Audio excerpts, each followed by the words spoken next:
I lived in the middle of nowhere, surrounded by miles of woods and endless corn and wheat fields. The nearest neighbor was over a mile away, and the only sounds at night were the rustling of leaves and the distant calls of night creatures. I enjoyed the solitude, the peace that came with being so isolated. But that night it felt different, a strange tension in the air, a heaviness I couldn't shake. It was late, maybe around midnight, and I had just finished a long workday. The house was quiet, and the only light came from the dim lamp in the living room. I was tired but restless, so I decided to step out onto the porch for a cigarette. The night was still, the kind of stillness that made every little sound stand out. The crickets were loud, their chirping filling the otherwise silent night. The air was cool, carrying the scent of the earth in the fields. I leaned against the porch railing, took out a cigarette, and lit it. The tip glowed red in the darkness as I took a drag, feeling the familiar burn in my lungs. As the smoke curled up into the night air, I found myself staring out into the dark expanse of the fields. The moon was just a sliver in the sky, casting faint shadows across the landscape. Everything seemed so calm, so normal. But as I stood there, something began to gnaw at the back of my mind, a feeling that I wasn't as alone as I thought. I was about halfway through the cigarette when it happened. I took another long drag, held the smoke in my lungs for a moment, and then exhaled. The smoke drifted out in front of me, swirling in the faint breeze. But instead of dissipating into the night, it seemed to catch on something solid, just a few inches from my face. I blinked, my breath catching in my throat. The smoke curled around an outline, taking shape as it lingered in the air. Slowly, it formed into the unmistakable image of a face, hollow eyes staring back at me, mouth slightly open as if it were about to speak. The details were blurred, as though the face was made of the very smoke I had just exhaled. But it was there, and it was close, too close. My heart hammering in my chest. I stumbled back, dropping the cigarette onto the porch. The glowing ember quickly fizzled out as it hit the wood, but I barely noticed. All I could think about was getting away, getting back inside where it was safe. Without thinking, I spun around and rushed for the door, nearly tripping over my own feet in my panic. My hands shook as I fumbled with the handle, finally managing to pull the door open. I threw myself inside, slamming the door shut behind me. The sound echoed through the empty house, but it brought no comfort. I locked the door, my fingers trembling as I turned the deadbolt. For a moment, I just stood there, leaning against the door, trying to catch my breath. My mind raced, trying to make sense of what I had just seen. Was it real? Or was it just some trick of the light, a figment of my imagination? After a few minutes, I forced myself to move. I couldn't just stand there all night. I needed to do something, anything to make sure I was safe. I went around the house, checking all the windows and doors, making sure they were locked. Every shadow seemed to hold a hidden threat. Every creak of the old house made my heart skip a beat. When I was sure the house was secure, I grabbed my phone and called the police. My voice was shaky as I tried to explain what had happened, but they didn't ask too many questions. They said they would send someone out to check the area, just to be safe. I wasn't sure what they would find, if anything, but the thought of someone else being out there made me feel a little less alone. It wasn't long before I saw the flash of red and blue lights outside the window. I watched as two officers got out of the car, their flashlights cutting through the darkness. They walked around the property, shining their lights into the woods and fields. I couldn't hear what they were saying, but they seemed tense, their movements careful, as if they were expecting something to jump out at them. After what felt like an eternity, one of the officers came to the door. I let him in, my hands still shaking. He was calm and professional, but there was a seriousness in his eyes that made my stomach churn. He asked me a few questions, took down my statement, and then radioed his partner. That's when I heard it, the crackle of static followed by the other officer's voice. He had found someone, a man lurking in the shadows near the edge of the woods.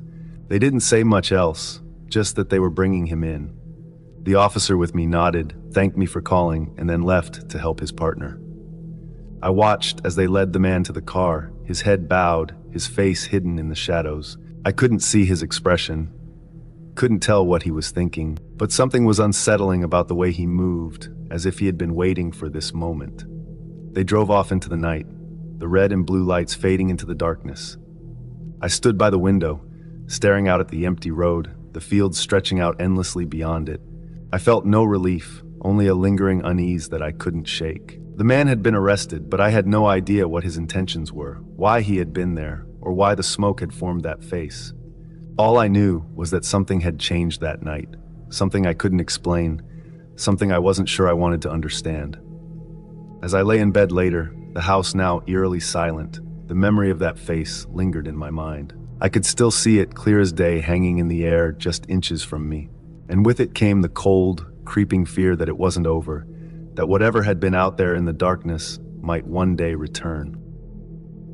Before we get into the next story, if you come for the first time, please make sure to subscribe to our channel and press the bell icon for upcoming scary stories. We need your support. Please share these stories with your friends and family. Thanks.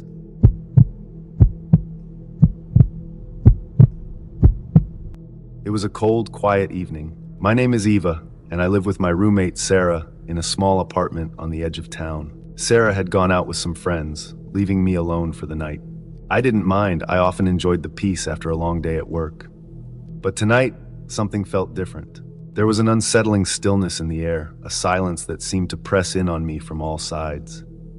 I sat on the couch, curled up with a blanket watching TV. The apartment was dimly lit, with only the soft glow from the television casting shadows across the room. Now and then, I'd glance at my phone, hoping to see a message from Sarah saying she'd be home soon. But my phone remained silent.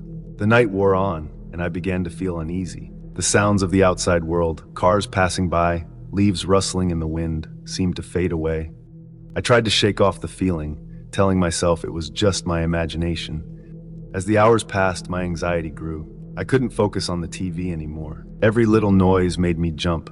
A creak in the floorboards, the distant sound of footsteps outside. I started to feel like I wasn't alone in the apartment, even though I knew Sarah was still out. Suddenly, I heard a noise that made my blood run cold. It was a faint scratching sound coming from the front door. I froze, my heart pounding in my chest. The scratching continued, growing louder and more insistent. Someone was trying to get in. I slowly rose from the couch, my body trembling with fear. My mind raced as I tried to figure out what to do. Should I call the police? Should I run? But before I could make a decision, the door burst open with a loud crash. I let out a scream, my hand flying to my mouth to stifle the sound. A man stood in the doorway, silhouetted against the darkness outside. I couldn't make out his face, but I could see that he was tall and broad-shouldered. He stood there for a moment, just staring at me as if deciding what to do next. My instincts kicked in, and I darted for the kitchen, hoping to find something, anything, to defend myself with. The man didn't move right away, giving me a few precious seconds to grab a knife from the counter. My hands shook so badly that I almost dropped it. I could hear the man's footsteps as he slowly entered the apartment, the floor creaking under his weight. He moved with a deliberate, menacing calm, as if he had all the time in the world. My heart raced, and I could barely breathe. I crouched behind the kitchen counter, trying to stay as quiet as possible. The knife felt heavy in my hand, but I gripped it tightly, ready to defend myself if I had to. The man's footsteps grew closer, echoing in the silence of the apartment. I squeezed my eyes shut, praying that he wouldn't find me. But then the footsteps stopped. I held my breath, straining to hear any sound. For a few agonizing seconds, there was nothing but silence. Had he left? Was he still in the apartment? Suddenly, the silence was shattered by the sound of something being knocked over in the living room. My heart skipped a beat, and I knew I had to act fast. I scrambled to my feet, trying to keep the knife steady as I made my way to the bedroom. I needed to get to my phone to call for help. I burst into the bedroom and slammed the door behind me, locking it with trembling hands. I could hear the man moving around in the living room, searching for me. My phone was on the nightstand and I grabbed it, my fingers fumbling as I dialed 911. The operator's voice was calm and reassuring, but I could barely focus on what she was saying. I told her there was a man in my apartment, that I was hiding in my bedroom, and that I needed help. She assured me that the police were on their way, but it felt like an eternity before I heard the distant wail of sirens approaching. The man must have heard them too, because suddenly, everything went quiet. I strained to hear any movement, but the apartment was eerily still. The only sound was the pounding of my heart in my ears. I stayed where I was, too scared to move. It felt like hours before I heard a knock on the bedroom door. My heart leaped into my throat, but then I heard a voice calling out that it was the police.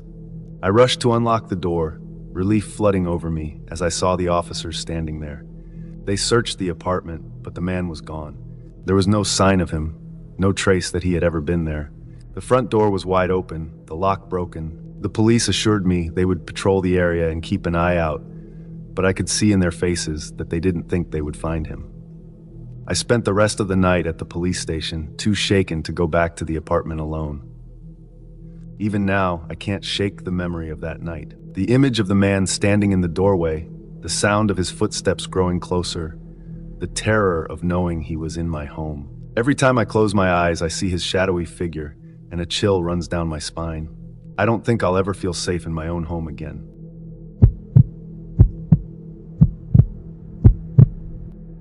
I came home from work, exhausted from the long day. My feet ached, and all I wanted was to collapse into the old chair in my living room and unwind. The sun was already setting, casting an orange glow across the sky as I trudged up the steps to my front door. The house was quiet, too quiet, as I stepped inside and shut the door behind me. The familiar creak of the floorboards welcomed me, and I sighed with relief, knowing I was finally home. I tossed my keys onto the small table by the door and kicked off my shoes, leaving them in a messy pile on the floor. The house was dimly lit, the last traces of daylight slipping through the curtains. I moved through the house almost on autopilot, my mind still buzzing from the day's events. My boss had been in a particularly bad mood, and the endless stream of tasks had left me drained. As I entered the living room, I saw the old armchair waiting for me. The chair was worn and sagging, but it was my favorite spot in the house. I had spent countless evenings there, reading, watching TV, or just staring out the window at the quiet street outside. Tonight, though, I just wanted to close my eyes and forget about everything. I settled into the chair, the cushions molding around me in that familiar, comforting way. I leaned back, letting my body sink into the soft fabric. The room was quiet, save for the low hum of the refrigerator in the kitchen and the occasional creak of the house settling. The shadows in the corners of the room seemed to stretch and grow as the light outside faded completely. I closed my eyes, not to sleep but to rest. The weight of the day pressed down on me, and I let out a long breath, trying to push the stress away. I wasn't thinking about anything in particular, just floating between thoughts, letting my mind drift. The quiet was soothing, and for a moment I felt like I could finally relax. But then, just as I was beginning to feel truly at ease, something cold brushed against my ear. It was so sudden and so real that my eyes snapped open. Before I could fully process what was happening, I heard it. A voice, soft and close, whispering my name. "Get up, you have to get up now." The words sent a shock of fear through me, and I froze in place. The voice was so close, as if someone was right beside me, leaning in to speak directly into my ear. I could feel the warmth of breath on my skin, and it made my blood run cold. My heart pounded in my chest, and I felt a chill spread through my body. I sat up quickly, my eyes darting around the room, but there was no one there. The living room was just as I had left it, empty, silent, and still. The armchair across from me was vacant, the coffee table untouched. The shadows that had once seemed harmless now felt oppressive, like they were hiding something just out of sight. I stood up from the chair, my legs shaky as I tried to steady myself. The room felt colder now, the air heavy with a sense of unease. I couldn't shake the feeling that someone was watching me, that I wasn't alone in the house. My eyes scanned every corner, every shadow, but there was nothing to see. The voice had been so real, so clear, that I couldn't dismiss it as just my imagination. The hallway leading to the rest of the house loomed ahead of me, dark and foreboding. My bedroom was at the end of the hallway, the door slightly ajar. I couldn't remember if I had left it that way, but now the gap seemed to beckon me, drawing me closer even as fear gnawed at my insides. I took a hesitant step toward the hallway, then another. The floor creaked underfoot, the sound echoing in the silence. My breath came in shallow bursts as I approached the bedroom door. The darkness seemed to grow thicker, the shadows deeper, as I moved forward. I reached the door and pushed it open with trembling hands, half expecting to see someone or something waiting for me in the dark. But the room was empty. My bed was unmade, the sheets twisted and rumpled from the night before. The clothes I had discarded that morning were still draped over the chair in the corner. Everything was as it should be, yet nothing felt right. I backed out of the room, retreating down the hallway with my heart racing. The sense of dread was overwhelming, and I couldn't shake the feeling that I had narrowly avoided something terrible. I hurried back to the living room, desperate to escape the darkness and the cold that seemed to cling to me. But even in the living room, with the lights on and the familiar surroundings, the fear didn't leave me. I could still feel the cold breath on my ear, still hear the voice echoing in my mind. "Get up, you have to get up now." I sank back into the armchair, but it no longer felt comforting. Instead, it felt like a trap, like I was being watched from every shadowy corner of the room. I wrapped my arms around myself, trying to chase away the cold that had settled deep in my bones. I stayed there for hours, too afraid to move, too afraid to close my eyes again. The house was silent, but it was a heavy, oppressive silence, filled with the lingering presence of something unseen.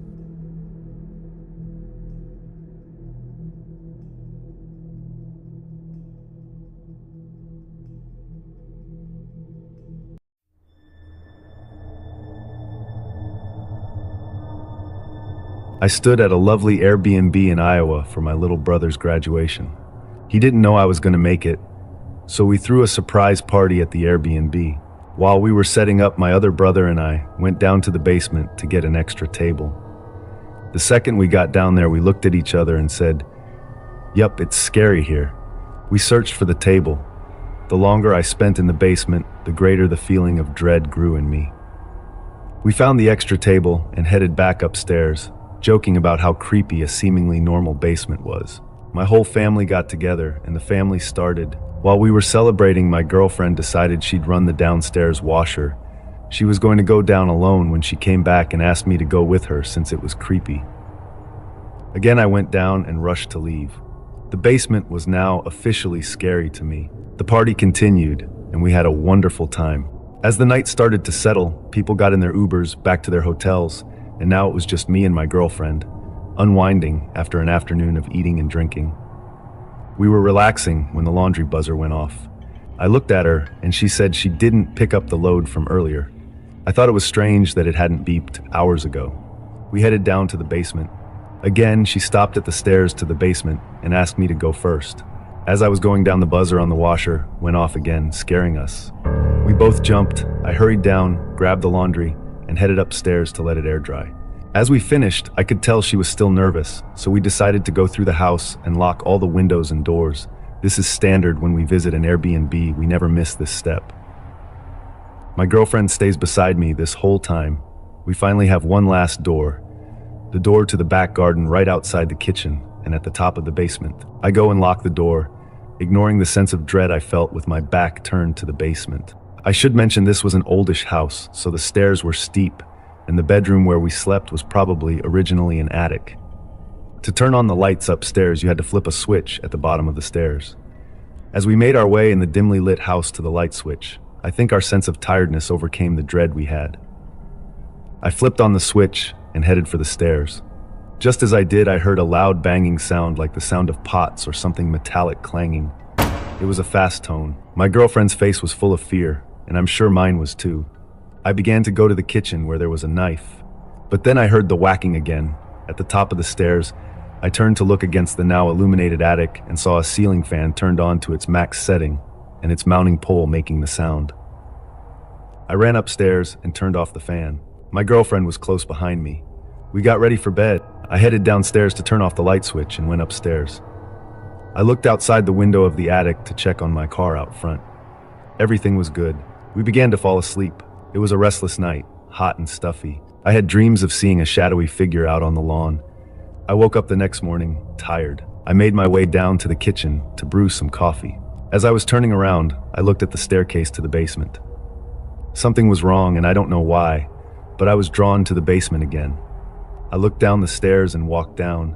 I looked around and saw nothing. I headed upstairs. We had breakfast, packed our bags, and got ready to go. As we were doing one last sweep, I checked the kitchen one more time to make sure everything was in good shape. Just as I was about to say, "All good, let's go," that damned laundry machine buzzed. Both I and my girlfriend were just like, "Nope," and proceeded to get the fuck out.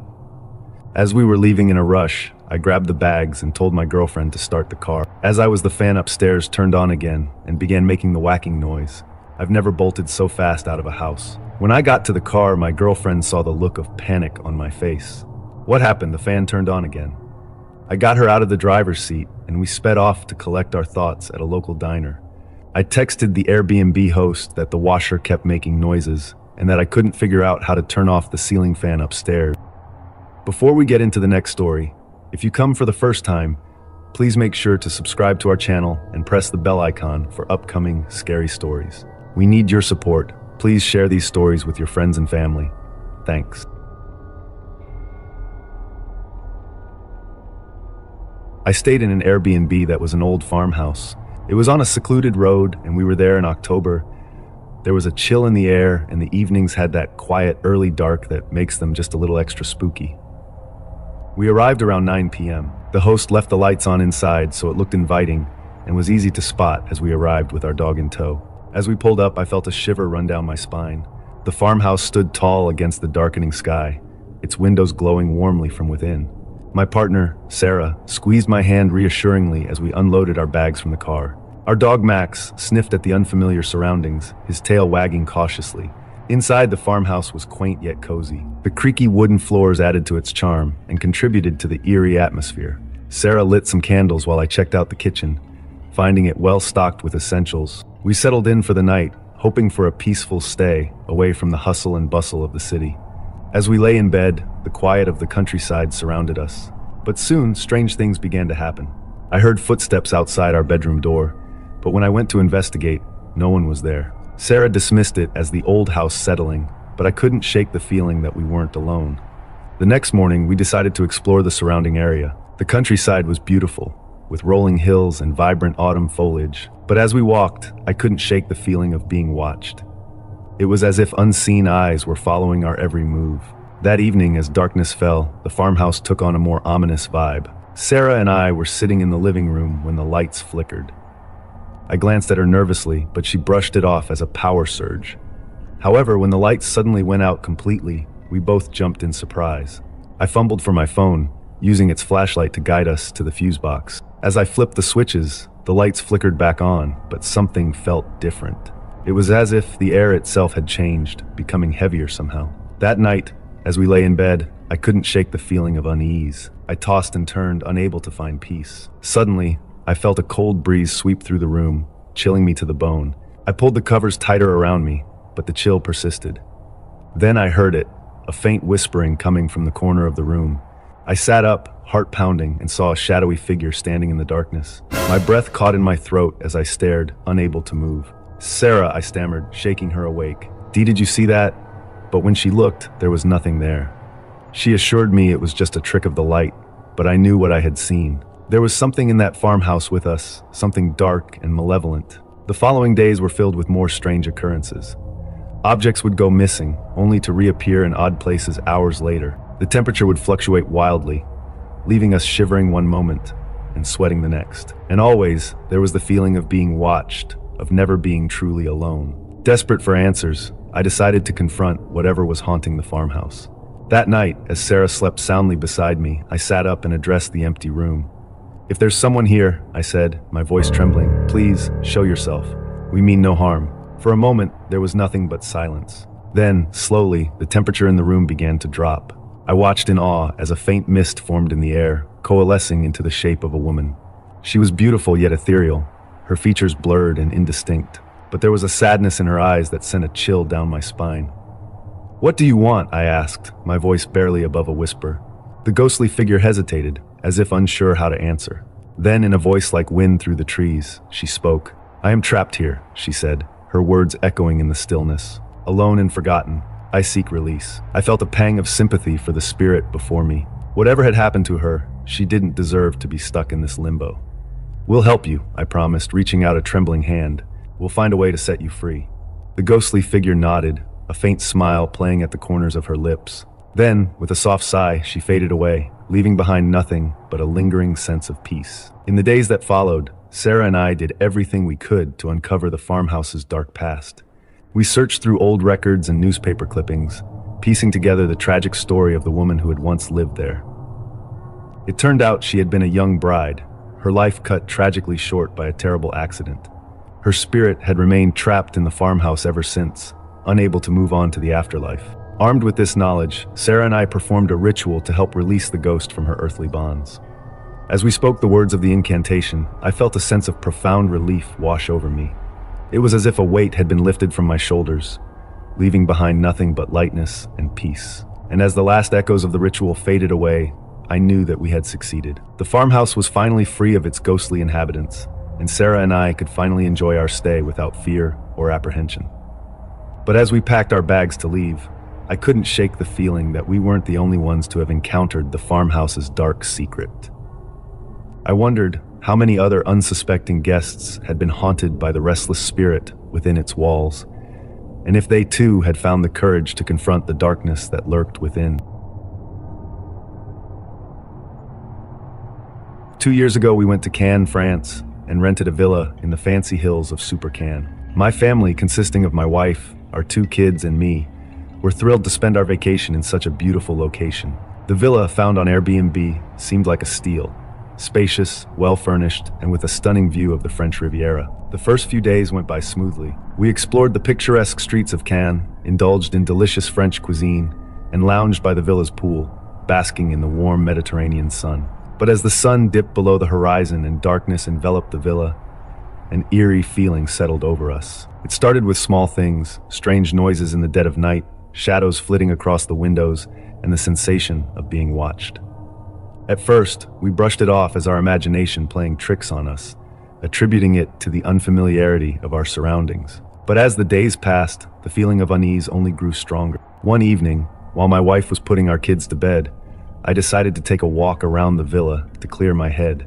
As I strolled along the dimly lit path, a shiver ran down my spine. I couldn't shake the feeling that someone was lurking in the shadows, observing my every move. Suddenly, a figure emerged from the darkness. A tall, menacing silhouette with piercing eyes that seemed to glow in the moonlight. My heart hammered in my chest as I realized that the person standing before me was no ordinary stranger. He was a criminal, wanted by the authorities for God knows what. Before I could react, he lunged towards me, his intentions clear. With adrenaline coursing through my veins, I managed to dodge his attack and sprint back to the safety of the villa. I locked the doors and windows, praying that my family was safe inside. But the nightmare was far from over.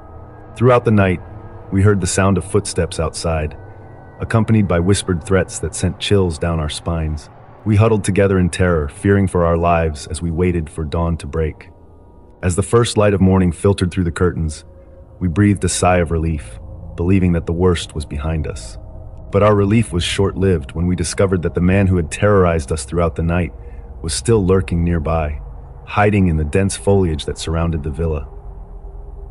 Terrified and desperate for help, I dialed the emergency number, pleading with the operator to send help as soon as possible. Within minutes, sirens blared in the distance as police cars raced up the winding roads of Super Cannes, their flashing lights illuminating the darkness. With guns drawn and flashlights in hand, the police combed the area, searching for the dangerous fugitive who had turned our vacation into a nightmare. And then, just when all hope seemed lost, they found him, cowering in a bush, his eyes wide with fear as he realized that his reign of terror had come to an end.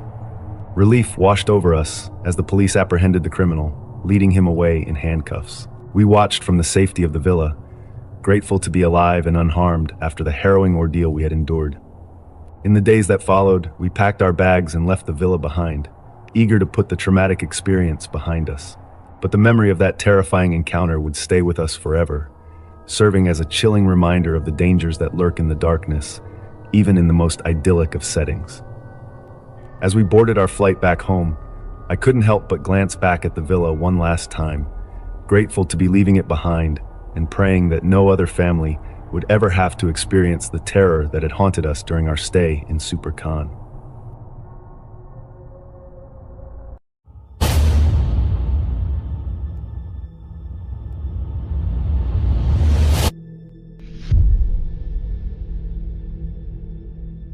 It was a quiet night in late October. I was on patrol, driving down the empty streets of our small Texas town.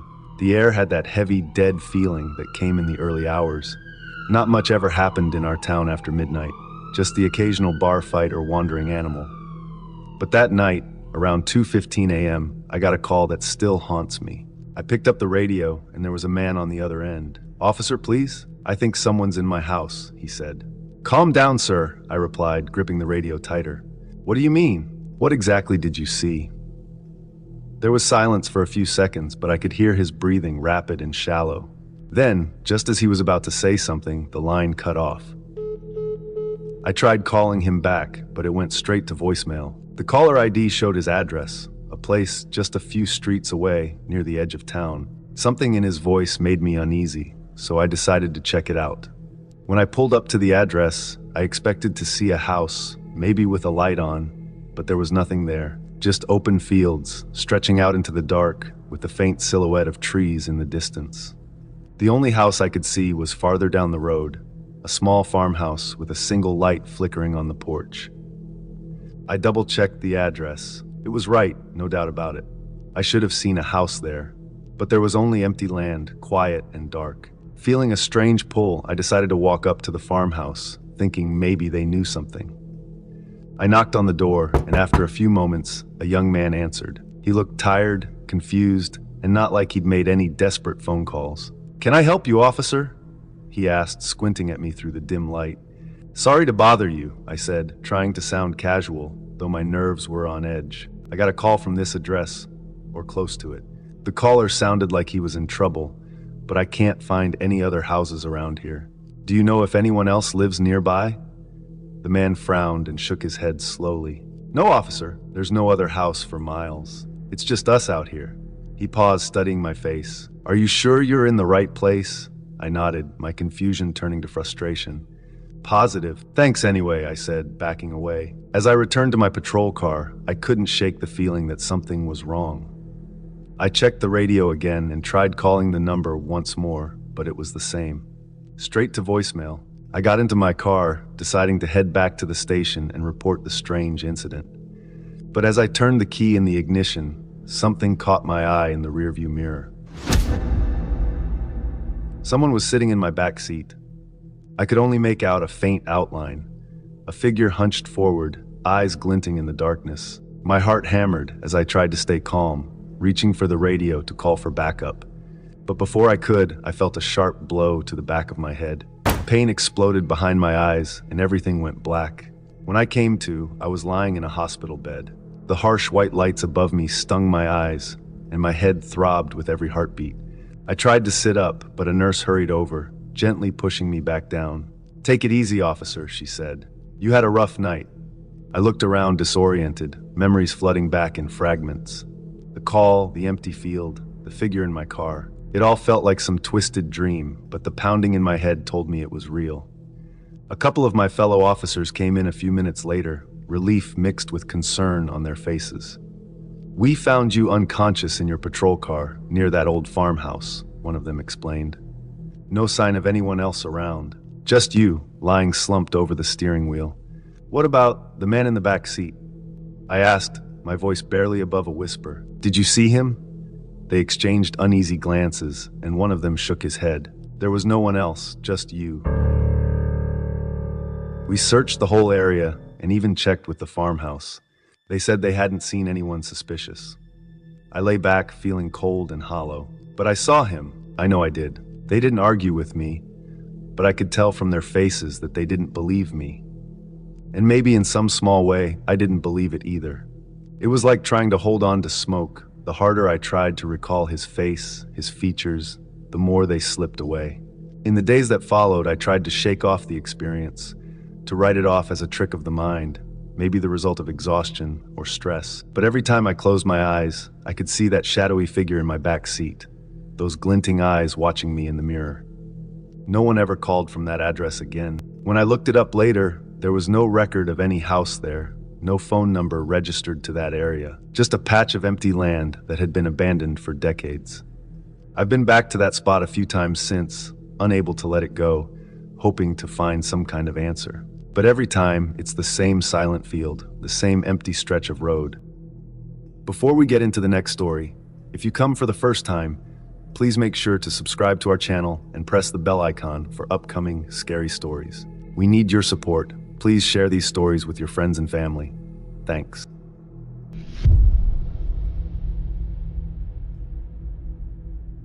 I've been a police officer in San Diego for over 15 years. working specifically as a handler in the K9 unit. In that time, I've seen my share of difficult days. The job is tough, and some moments push you to your limits. But one particular day stands out, showing me how terrifying this work can be. It was a little after noon on March 3rd, 2022, when the Sheriff's Department received an urgent request. They needed immediate backup at a residence nearby. The call sounded serious. A woman at the location had been given multiple eviction notices, and when the deputies attempted to serve her the final paperwork, she reacted in a way no one expected. They said she had come to the door holding a large knife, her face cold and unyielding. When they tried talking to her, she slammed the door shut, barricading herself inside. Her aggression sent up alarms, and soon, officers from our department, including myself and the K9 unit, were dispatched for reinforcement. When we arrived, I could feel the tension thick in the air. The building was an older apartment complex with narrow hallways and walls that seemed to press in, trapping sounds and shadows alike. My heart pounded with a familiar, tense anticipation. We were told to wait outside the apartment lobby with the K9s, ready to enter if things escalated. I gripped the leash tightly, feeling my dog's muscles tense, sensing the tension as I did. A few minutes later, we were called in as a less lethal option, just in case the situation needed de-escalating. By the time we entered the unit, the deputies had already broken down the door, splintering it inwards. I stepped in cautiously, my eyes scanning the dim apartment. The air was stale and heavy, and there was a faint smell of something burnt or metallic. As we moved down a narrow hallway toward a partially opened door, I could see her, standing there in the shadows, her gaze fixed on us with a chilling intensity. The other officers, led by a deputy named Jason, were shouting commands for her to come out with her hands up. She didn't respond, didn't even flinch, as if she were immune to fear or reason. Jason, frustrated, fired warning shots into the wall beside her, hoping to jolt her into surrender. But she just stood there, silent, unmoved, like some grim statue. Then in an instant she lunged. 1 second, she was standing in the doorway, and the next she was charging at us with the knife raised. I instinctively backed up, stumbling slightly as we all moved into the cramped hallway, trying to put distance between ourselves and that deadly blade. Jason fired, but his shots missed in the frantic, narrow space. The woman's eyes burned with a wild, determined fury as she closed the gap. I barely registered what happened next. All I remember is a sharp, searing pain in my chest as the knife connected. She had struck me. For a few heart-stopping seconds, the pain exploded through me, intense and white-hot. She pulled back, and before I could process the pain, another officer opened fire. This time, the bullets hit their mark. The woman fell to the ground, her knife slipping from her grasp as she collapsed lifelessly in the narrow hallway. The silence that followed was thick and haunting, broken only by my shaky breathing. I couldn't move. My chest throbbed in agony, and it felt like fire was spreading from the wound. I tried to call out, tried to tell someone, anyone, that I'd been stabbed, but my voice barely registered. The officers were busy securing the scene, and for a moment it was as if I were invisible, lost in a haze of pain. Then, a few seconds later, one of them noticed. "Is anyone hurt?" they called out. "I've been stabbed," I managed, my voice weak but desperate. The response was immediate. They got me out of there fast, helping me down the stairs and into an ambulance. The ride to the hospital was a blur of sirens and the distant voices of paramedics. I lay there, staring up at the ceiling, feeling the weight of everything that had just happened. I knew I was going to survive. I could tell the wound wasn't fatal, but the pain was something I'd never experienced before, a reminder of just how close I'd come to not making it out. At the hospital, the doctors worked quickly, treating the stab wound and stabilizing me. They told me I was lucky, that the knife had missed anything vital. It was surreal hearing those words, knowing how close I'd been to a very different outcome. Not long after, I was released, patched up but forever marked by that day. In the days that followed, I learned more about the woman who had attacked us. Her name was Yan Li, 47 years old. She'd been dealing with eviction notices for some time, refusing to leave despite repeated warnings. The day before, she had even threatened a maintenance worker with a knife. Her resistance had escalated to the point where it became a lethal confrontation.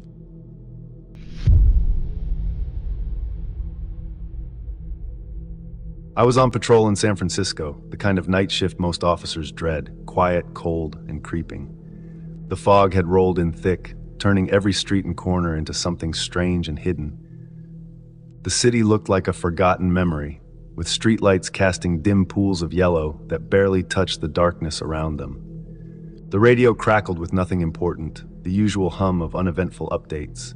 Around 2 a.m., I was making my rounds on a lonely stretch of residential street when I noticed a house on the corner, set back from the road. It looked like it hadn't been touched in years. The windows were dark, some broken, with peeling paint that made the whole place look like it was slowly crumbling. From my car, I could just make out something in the upstairs window. A shadow? A figure? It was hard to tell through the murk. I got out of the car, curiosity pulling me closer, eyes locked on that upstairs window. I couldn't make out any details, but the figure seemed motionless, like a statue trapped behind dirty glass. I squinted, trying to get a clearer look, but it was still quiet. Just as I was about to turn back to the car, a scream shattered the silence. It came from the house, echoing down the street and making the air feel even colder. It wasn't an animal or a stray noise, it was a scream, human and raw. My first thought was trouble. Maybe some criminal was hiding out. Maybe someone was hurt. I knew it was risky, but I couldn't ignore it. I reached for my flashlight and radioed in that I was investigating a disturbance. Then I headed up the cracked walkway to the front door. The house loomed over me, each window looking like an empty eye, staring and watching. The front door creaked open easily as if it had been left that way. The smell hit me first. Old wood, mildew, and a hint of something metallic like rust or maybe old blood. The house was silent, as if it waiting for me to make the first move. My flashlight cut through the darkness, illuminating broken furniture, torn wallpaper, and a thick layer of dust that covered everything. It was clear no one had lived here in years, yet someone or something was here tonight. I moved cautiously, every step echoing through the empty rooms. Each floorboard groaned under my weight, sounding like faint whispers in the quiet. I kept my focus on the stairs, leading up to the second floor where I'd seen the shadow. Something told me that whatever I was looking for was up there. The stairs were steep and narrow, barely sturdy enough to hold me. As I reached the top, the air grew colder, thicker, and heavier. My flashlight caught sight of the door to the room with the window slightly ajar. I hesitated, listening. Silence. With one steady push, I opened the door. My flashlight beam fell upon a woman, sitting by the window, tied to a chair with thick ropes binding her wrists and ankles. Her clothes were torn, her face pale, and her eyes wide with fear. A piece of cloth was tied tightly around her mouth, muffling any sounds she tried to make. Her gaze locked onto mine, desperate and pleading. I approached her, heart pounding, as I carefully removed the cloth from her mouth. She gasped for air, her voice shaky and low. He took me," she whispered. I ignored him in college and he wouldn't let it go." The story tumbled out in fragments. She told me that she'd known the man from her college days. He'd been persistent, always trying to get her attention, and she'd brushed him off, thinking he'd move on. But he hadn't. Years later, he'd found her, followed her, and watched her until he knew her routine. One night, he grabbed her off the street and brought her to this place where no one would find them. He wanted her to see him, to acknowledge him. I didn't need any more convincing.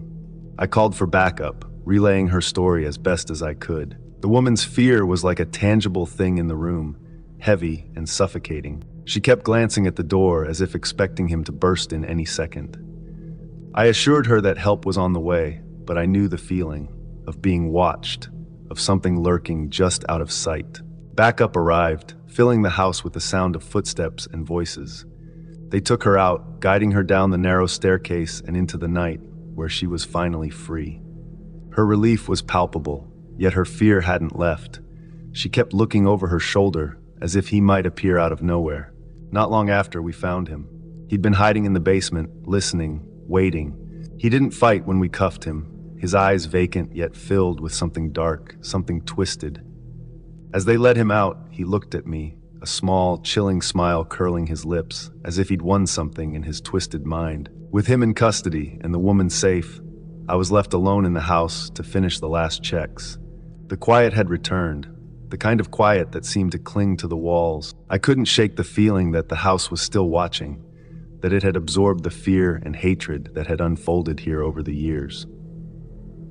I wondered how many stories like this it held, how many secrets had sunk into its walls, waiting for someone like me to uncover them. The house stood empty again, but I couldn't shake the thought that it was only a matter of time before it claimed another story, another secret hidden in its shadows. As I left, the fog had thickened, swallowing up the house, and it was as if it had never been there at all.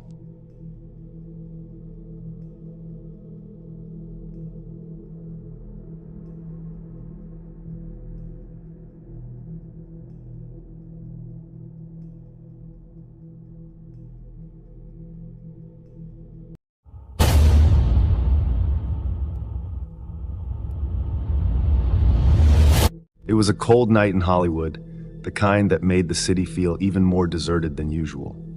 The streets, usually alive with lights and noise, were eerily quiet as I drove home from my late shift as a manager at a small restaurant. I had been working extra hours to cover for a colleague who was out sick, and by the time I finished, it was nearly 2 a.m. My eyes were heavy, and my mind was foggy from exhaustion. All I wanted was to get home, crawl into bed, and forget about the long night. As I turned onto Cahuenga Boulevard, the streetlights cast long, stretching shadows across the road. The buildings loomed on either side, dark and silent as if the city itself was holding its breath. The air felt thick like something was hanging in it, something I couldn't quite put my finger on. I tried to shake off the uneasy feeling, chalking it up to fatigue. I was just tired, I told myself. Nothing more. I slowed down as I approached a stop sign about 3 blocks from Hollywood Boulevard. I knew this area well. I had driven through it countless times, but tonight, something felt different. The stillness was unnerving, and the only sound was the hum of my car's engine. As I rolled to a stop, I noticed movement out of the corner of my eye. From both sides of the street, a group of men began to appear. They strolled casually, almost too casually, toward the crosswalk, coming from the shadows like they had been waiting there. There were at least 5 or 6 of them, and they were all dressed in dark clothes. My heart started to race as I gripped the steering wheel tighter. Their faces were obscured in the dim light, but their intentions were clear in the way they moved. Deliberate, slow, like predators circling their prey. Panic welled up inside me as they reached the edges of the crosswalk. My instincts screamed at me to do something, anything, but my body felt frozen in place. The men were getting closer, spreading out across the road as if to block my path. Time seemed to slow down, every second stretching out unbearably as they advanced. My pulse pounded in my ears, drowning out everything else. Then, without thinking, my foot slammed down on the gas pedal. The tires screeched against the pavement as my car lurched forward, and I ran the stop sign, speeding through the intersection. For a split second, I caught a glimpse of their faces as they realized what I was doing. Twisted in anger, mouths open in curses I couldn't hear over the roar of the engine. They started running after me, their footsteps pounding against the pavement, but I didn't look back. I couldn't. All I could think about was getting away, getting to safety. The car hurtled down the street, the speedometer climbing higher and higher as I tore through the quiet neighborhoods. My heart was still racing, and my hands shaking on the steering wheel. The adrenaline coursing through my veins kept me alert, but a chill had settled in my bones, a deep, cold fear that refused to leave. I didn't slow down until I was several blocks away, and even then, I kept glancing in the rearview mirror, half expecting to see those men chasing after me. But the streets behind me were empty, as silent and still as they had been before. It was as if nothing had happened, as if the whole thing had been some sort of waking nightmare. But I knew it wasn't. I could still feel the cold sweat on my skin, the echo of their footsteps in my mind. I finally pulled over in a well-lit area, my hands trembling as I turned off the engine. I sat there in the driver's seat, trying to calm my racing heart, but the fear lingered, gnawing at the edges of my thoughts. Those men, what were they planning to do? The answer was too terrifying to fully consider, but deep down I knew. They were ready to jack me, maybe worse. If I hadn't reacted, if I had hesitated even for a moment, I shuddered to think of what could have happened. I replayed the scene in my head, the way they moved, how they seemed to come out of nowhere, the cold malice in their eyes. Everything about it felt wrong, like I had narrowly escaped something truly dark and evil. I had always heard stories about how dangerous the city could be at night, but I had never truly believed it, not until now. It wasn't until I got home and locked the door behind me that I finally allowed myself to breathe. The safety of my small apartment felt fragile, like a thin barrier between me and the horrors that lurked outside. And every time I drive through that part of town, I can't help but feel that same creepy encounter, a reminder of how close I came to something unspeakable. Before we get into the next story, if you come for the first time, please make sure to subscribe to our channel and press the bell icon for upcoming scary stories. We need your support. Please share these stories with your friends and family. Thanks.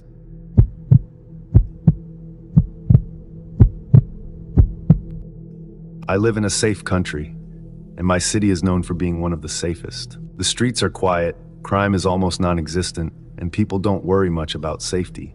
My name is Mark, and I'm a photographer, and sometimes my work keeps me out late.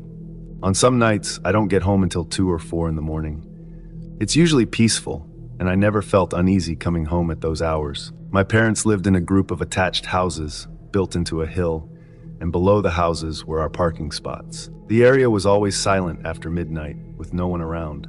It felt like the safest place in the world. One cold night, I was driving home after a long day of work. My eyes were tired, and all I wanted was to crawl into bed.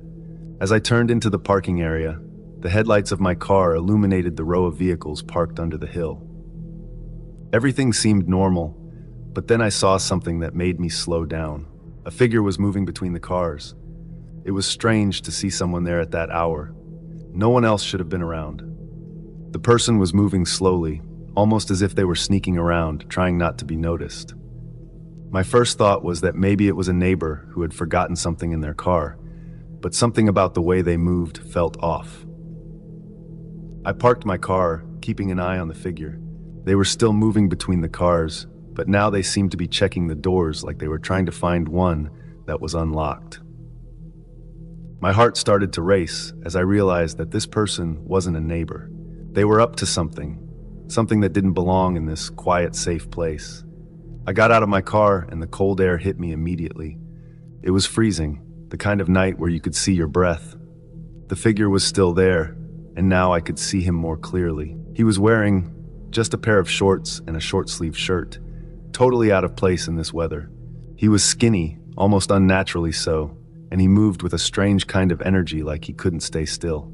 This was my home, my safe place, and I wasn't going to let some stranger make me feel scared. I walked towards him, determined to find out what he was doing. "Hey!" I called out, my voice louder than I expected in the stillness of the night. "What are you doing?" The man turned to face me, and for a moment I regretted approaching him. His eyes were wide, and his pupils were huge like black holes taking up most of his eyes. It was unnatural, unsettling. He didn't look at me like a normal person would. His gaze was intense, almost desperate. There was something wrong with him, something that made my skin crawl. He started walking towards me, fast, with an aggressive energy that made my heart pound. For a split second I thought about running back to my car, but then he spoke. "What's up?" he said, his voice rough and shaky. I could see him more clearly now. He was thin, too thin, with his bones almost poking through his skin. His clothes were loose and didn't seem to offer him any warmth. The way he moved, the way he looked at me, it all screamed that he wasn't in his right mind. I could feel fear, but I stood my ground. "Go home," I said, trying to keep my voice steady. "You shouldn't be here." He stared at me for a moment, and I could see the gears turning in his head. Then he just nodded, as if he understood. He turned away from me and started walking across the road. I stayed where I was, watching him closely. Something told me not to turn my back on him. He crossed the road and headed towards another group of houses, the ones across from ours. I thought he would leave, but instead, he started snooping around there too, just like he had been doing with the cars. He was checking doors, looking in windows, like he was searching for something. That's when I knew I had to do something more. This wasn't just some lost guy. He was looking for trouble. My hands were shaking as I pulled out my phone and called the police. I explained the situation, my voice a bit more frantic than I wanted it to be. The operator assured me they would send someone right away, and I hung up, my eyes never leaving the man. It felt like forever, but eventually, I saw the blue and red lights flashing down the road. The man noticed them too, but instead of running, he just stood there, almost like he was expecting them. The police got out of their car and approached him cautiously. They asked him for ID, but he refused to give them any. He just stood there, staring at them with those wide, empty eyes. The officers exchanged a look, then moved in to take him away. He didn't resist, didn't say a word as they put him in the back of the police car. As they drove away, the silence returned, even more profound than before. I stood there for a moment, trying to shake off the feeling of unease that clung to me. This was supposed to be a safe place, but that night I realized that nowhere is ever truly safe. There's always a darkness, lurking just out of sight, waiting for the right moment to make itself known. I was 18 years old, and it was 1 a.m. I found myself standing on an empty highway, my thumb out, hoping for a ride. The road stretched out before me, a long, dark ribbon cutting through the night. The only sound was the wind rustling through the trees and the occasional rustle of leaves. I could feel the cold air biting at my skin, but I didn't care. I just needed to get home. I had been visiting a friend in a small town about 50 miles away, and I had lost track of time. My friend offered to let me stay the night, but I refused. I thought I could make it home before it got too late, but now, here I was, stranded on this deserted highway in the middle of the night. There were no streetlights, no cars, and no signs of life anywhere. Just me in the darkness. Minutes passed, then what felt like hours. I began to worry that no one would come. My heart pounded in my chest, each beat echoing in my ears like a drum. I was starting to feel desperate when I saw headlights in the distance. A car was approaching, and it was slowing down. Relief washed over me as the car pulled up beside me. The driver rolled down the window, and I could see it was an old man, his face lined with wrinkles, and his hair a stark white. "Need a ride?" he asked in a gravelly voice. I hesitated for a moment, but the cold and the fear of being alone on that highway won out. I nodded and got into the car, closing the door behind me. The old man smiled, his teeth yellowed and uneven. He put the car in gear and started driving, the engine humming softly. At first, the ride was quiet. The old man didn't say much, and I was grateful for that. I didn't feel like talking, and I just wanted to get home as quickly as possible. The road was empty, and the car's headlights cut through the darkness, illuminating the trees on either side of us. The shadows they cast seemed to dance and twist, playing tricks on my eyes. The old man broke the silence. "So, where are you heading?" he asked, his eyes fixed on the road ahead. "Home," I replied, keeping my voice low. "It's about 30 miles from here." "Ah, I see. You live with your parents?" "Yes," I answered, feeling a bit uneasy. I didn't want to share too much information with a stranger, but I didn't want to be rude either. He nodded as if considering something. "You must be a good kid, going home this late. Don't see many young folks doing that these days." I forced a smile, though I wasn't sure why. Something about the way he talked put me on edge. But I told myself I was just being paranoid. He was just a harmless old man, probably just lonely and wanting to talk. But then, his questions started getting more personal. "So what do your parents do for a living?" he asked. I hesitated, unsure of how to respond. "They work," I said vaguely. "What kind of work?" he pressed, his eyes flicking towards me for a moment before returning to the road. They're in business," I replied, trying to keep my answers as short as possible. My discomfort was growing with each question, but I didn't want to show it. The old man nodded again, but this time, his smile seemed off. It didn't reach his eyes, and something was unsettling about it. My heart started to race, and I shifted uncomfortably in my seat. I glanced down at his hands on the steering wheel and noticed something that made my blood run cold. There were dark stains on his clothes, smeared across his shirt and the cuffs of his sleeves. It looked like dried blood. My breath caught in my throat, and I could feel an unnerving feeling in my mind. "Is that blood?" I asked, my voice trembling. The old man didn't answer right away. He just kept driving, his eyes fixed on the road. Finally, after what felt like an eternity, he spoke. "It's not mine," he said, his voice calm, almost too calm. His words sent a wave of fear crashing over me. My mind raced, trying to make sense of the situation. Who was this man? What had he done? I could feel panic rising in my chest, threatening to overwhelm me. I knew I needed to get out of that car. I had to get away from him before something terrible happened. But we were still on that empty highway with no other cars in sight, no houses, no help.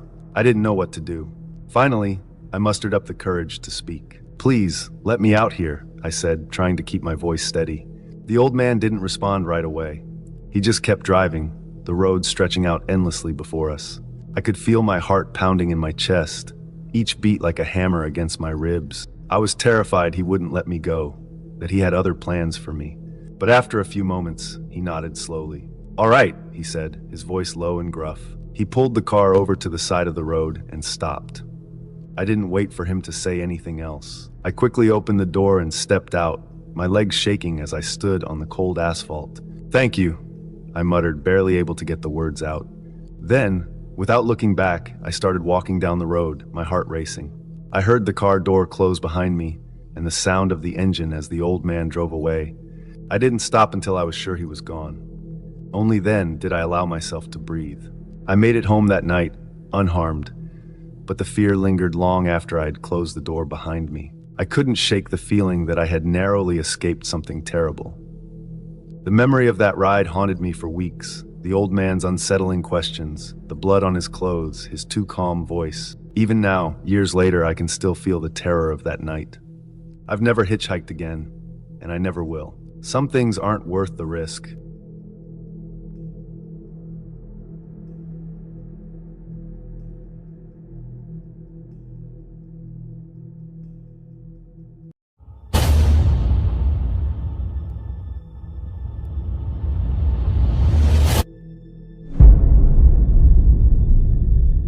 It was Thanksgiving night, November 28th, a chilly Thursday in Los Angeles.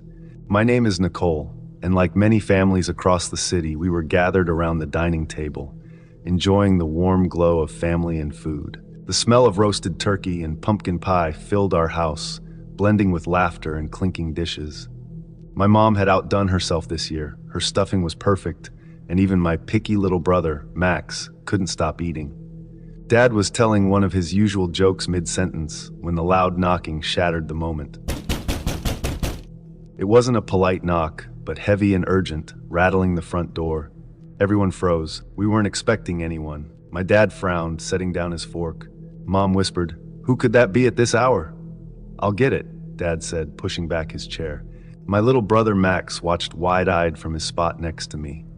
I remember holding my breath as Dad walked toward the door. When he opened it, there stood an old man, bundled in a tattered coat. His face was gaunt, his cheeks hollow, and his gray beard was scraggly. He looked frail, like he hadn't eaten in days. "Please," the man said, his voice raspy and weak. "I haven't eaten in 2 days. I'm homeless and I don't know where else to go." My heart sank. He looked so pitiful standing there in the cold. Mom walked over to the door and glanced at Dad.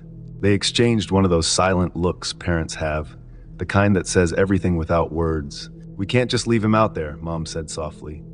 Dad nodded reluctantly. "All right, come in," he told the man, stepping aside to let him into the warmth of our home.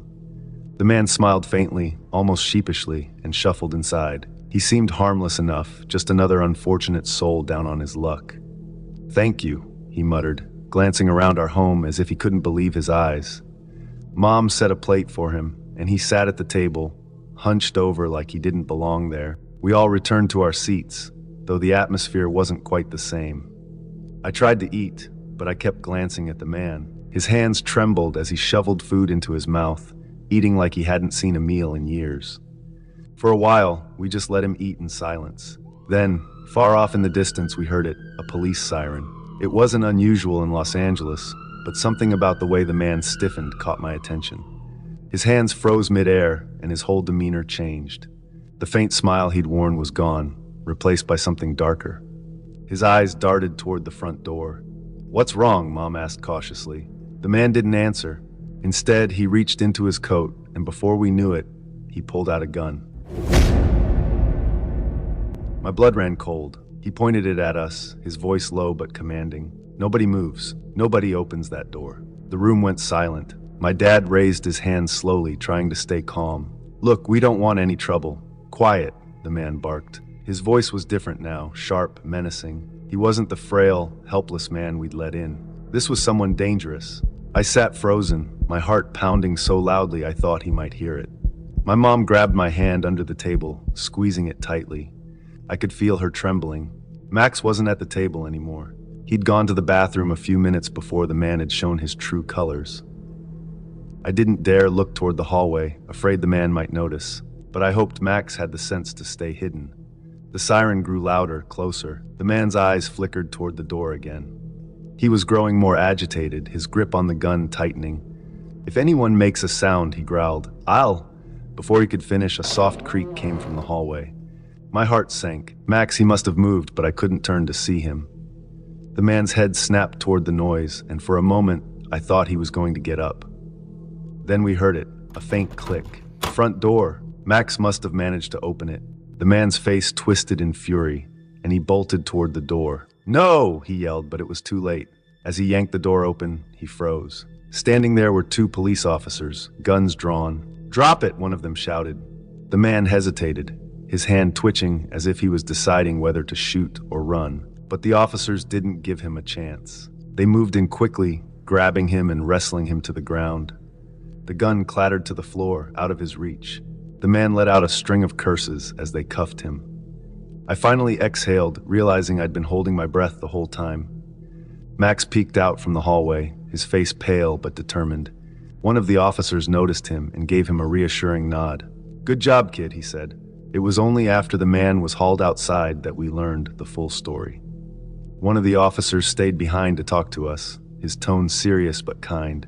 "You're lucky," he said. "This guy's been targeting families on Thanksgiving. He robbed a family a few streets down tonight and held them at gunpoint during dinner. They managed to call us after he left, and we've been tracking him since." The officer glanced toward Max, who was now clinging to Mom's side. "Your little brother probably saved all of you," he added. My hands were still shaking as I wrapped an arm around Max. "You're a hero," I whispered, and for once, he didn't argue or tease me. He just nodded. Later that night, after the police left and the house finally quieted down, we sat together in the living room, too shaken to return to the dining table. The leftovers went untouched. I kept thinking about how close we'd come to something terrible, how easily the night could have ended differently. Before we get into the next story, if you come for the first time, please make sure to subscribe to our channel and press the bell icon for upcoming scary stories. We need your support. Please share these stories with your friends and family. Thanks.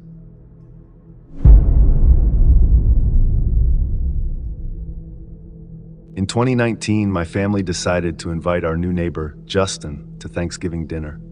Justin seemed like a kind man. He lived alone in the small house across the street. He had a friendly smile and always waved when he saw us. My mom thought it would be nice to include him in our holiday celebration, since he didn't seem to have any family nearby. Thanksgiving was cozy, with the smell of turkey filling the house. Justin arrived right on time, holding a small pie he had baked himself. He thanked my mom for inviting him and sat at the table with the rest of us, me, my little brother, my dad, and my mom. He didn't talk much at first, mostly listening while we shared stories and laughed. But as the evening went on, something felt strange. Justin started bringing up details about us that we hadn't shared with him. He mentioned my dad's work schedule and commented on my brother's habit of leaving his bike in the yard. He even knew the exact color of my mom's car, including the small scratch near the back tire. It wasn't just friendly neighbor talk. It was specific, like he had been paying close attention for a long time. We laughed it off, assuming maybe he'd just been observant. My mom didn't want to make him feel uncomfortable, so we didn't say anything about it. The dinner ended without incident, and Justin thanked us for a lovely evening. We watched him walk back to his house, disappearing into the darkness. A few days later, my mom was in the living room folding laundry when she noticed something odd. Justin was standing near his window, staring at our house. In his hands, he held a camera. He was pointing it straight at us. My mom froze, unsure of what to do. She closed the curtains quickly and called my dad, who was still at work. He told her to keep the doors locked and not to worry. It was probably nothing. But it wasn't nothing. Over the next week, we spotted Justin outside his house more often, always watching. Sometimes he would stand near his front porch and wave like everything was fine. Other times, he'd linger by the mailbox, looking toward our house. My dad brushed it off as Justin being lonely, but my mom seemed uneasy.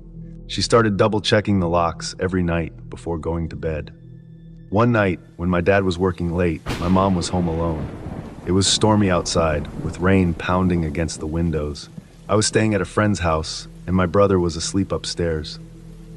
Our dog, Bendy, a little beagle with a loud bark, was lying near the fireplace. Suddenly, Bendy sprang up and started barking like crazy. He ran to the front door, growling and scratching at the wood. At first, my mom thought it was just the storm. But then she heard it, footsteps outside, slow and deliberate, crunching against the wet gravel. Her heart raced as she peeked through the curtains. Justin was standing in the garden, near the side of the house. His clothes were soaked from the rain, and in his hand, he was holding something. It was too dark to see what it was. Grabbing an umbrella, my mom decided to confront him. She opened the back door cautiously, letting Bendy rush out ahead of her. "Justin?" she called out over the sound of the rain.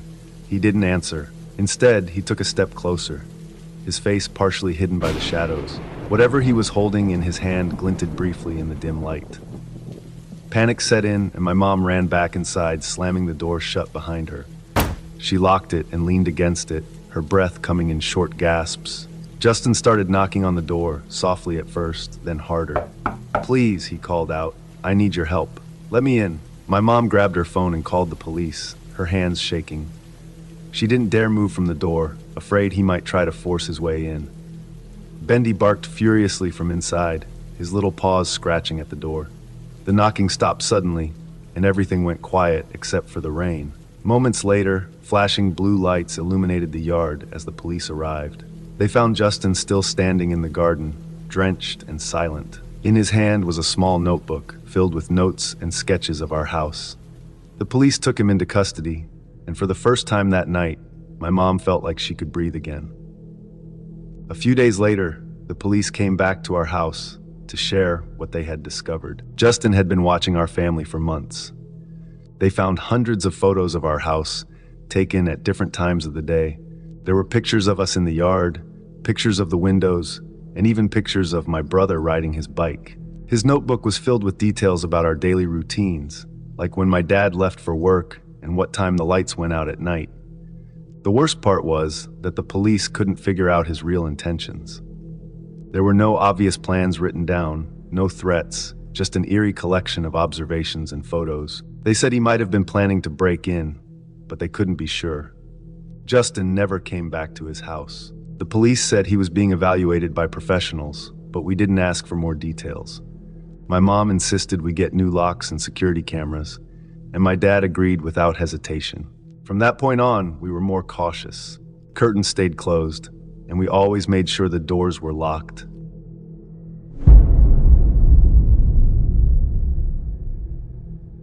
Thanksgiving has always been my favorite holiday. It's the one time of year when our family comes together in our old farmhouse, a relic of the past sitting on acres of fields and surrounded by dense woods. The house belonged to my grandparents, who passed it down to my father. Every year we'd gather there to eat, laugh, and share stories. But last Thanksgiving, something happened. Something I still can't explain. The day started as usual. My parents, my younger brother Jason, my uncle Frank, and I arrived at the farmhouse around noon. The house looked the same as always, a sturdy but aging structure with its creaky wooden floors and faint smell of old wood. It was comforting in a way, nostalgic. The early part of the day was normal. My mom and Uncle Frank took over the kitchen while Jason and I ran around outside. The cold November air nipped at our faces as we played catch in the open field behind the house. I remember looking at the house, its windows catching the soft glow of the setting sun. For a moment, I thought I saw something in the upstairs window, just a flicker of movement. I brushed it off. It was probably the curtains swaying or a shadow from a tree. As evening fell, we all gathered in the dining room for the big Thanksgiving meal. The room was warm, lit by a chandelier that flickered occasionally, adding to the old-world charm. We laughed over stories of past holidays and stuffed ourselves with turkey, mashed potatoes, and pumpkin pie. But as the night wore on, I started to feel off. It was hard to explain, like the air in the house had grown heavier. It wasn't cold, exactly, but there was a chill that seemed to creep up from the floorboards. I noticed Jason kept glancing toward the hallway that led to the stairs. When I asked him if he was okay, he shrugged and mumbled something about hearing creaks. After dinner, we settled into the living room to watch a movie. My dad lit a fire in the old stone fireplace, and the flickering flames cast shadows across the walls. It was cozy, but that uneasy feeling lingered. The creaks Jason mentioned became more noticeable. soft, rhythmic sounds like footsteps coming from the second floor. Probably the house settling, Uncle Frank said when I pointed it out. Around 10 p.m., Jason and I went upstairs to the room we always shared when we stayed over. It was a simple room with 2 twin beds and a small window overlooking the backyard. The moonlight streamed in, creating a pale glow on the wooden floor. We got ready for bed, but Jason was unusually quiet. After a while, he said, "Do you think there's someone in the house?" I laughed nervously. "What are you talking about?" He hesitated before saying, "I thought I saw someone standing by the barn earlier, but when I looked again, they were gone." I didn't want to scare him or myself, so I brushed it off. "Probably just your imagination. Let's get some sleep." But sleep didn't come easily. The wind outside howled, and the old farmhouse groaned as it always did, but there was something different that night. Around midnight, I was jolted awake by a sound, a loud thump, like something heavy falling upstairs. Jason was already sitting up in his bed, wide-eyed. "Did you hear that?" he whispered. I nodded, my heart pounding. "Stay here. I'll go check." I grabbed my phone and turned on the flashlight. The hallway outside our room was dark and silent, but the uneasy feeling was back, stronger than before. I tiptoed toward the stairs leading to the attic. That's where the sound had come from. The attic door was slightly ajar, swaying gently as if it had been pushed open moments ago. I shined my flashlight up the narrow staircase, the beam catching the dusty wooden steps and cobwebs clinging to the low ceiling. "Hello," I called out, my voice trembling. No answer, just the wind whistling outside and the faint creak of the attic door. I climbed the stairs slowly, each step creaking under my weight. When I reached the top, I pushed the door open wider and peered inside. The attic was cluttered with old furniture, boxes of forgotten belongings, and piles of blankets. Everything was still, but the air felt wrong, oppressive. I was about to turn around when I saw it. In the far corner of the attic, near an old rocking chair, stood a shadowy figure. At first, I thought it was just a trick of the light, or my eyes playing tricks on me. But then it moved. It wasn't walking, it was gliding, unnaturally smooth. The figure was tall and featureless, just a dark silhouette against the dim light filtering through the small attic window. I froze, my breath caught in my throat. The figure stopped and turned toward me, though it had no face. I felt an overwhelming sense of dread, like I was being pulled into a black hole. My legs refused to move, and for a moment, all I could do was stare. Then, without warning, the figure darted toward me. It didn't make a sound, but its sudden movement snapped me out of my paralysis. I turned and bolted down the stairs, nearly tripping over my own feet. Jason was waiting for me at the bottom of the stairs, his face pale. "What happened? What did you see?" Just go downstairs," I yelled, pushing him toward the living room. By the time we got there, the rest of the family was awake, alarmed by the noise. I tried to explain what I'd seen, but I could tell they didn't believe me. My dad and Uncle Frank went to check the attic, but they found nothing. No shadowy figure, no sign anyone had been up there. We ended up staying in the living room for the rest of the night, too scared to go back upstairs.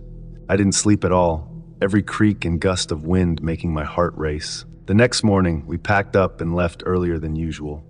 As we drove away, I glanced back at the farmhouse. For a moment, I thought I saw something, or someone, standing in the upstairs window watching us leave. I haven't been back to the farmhouse since that night, and I don't think I ever will. Whatever I saw in that attic wasn't human, and the thought of it still gives me chills. Thanksgiving will never feel the same again.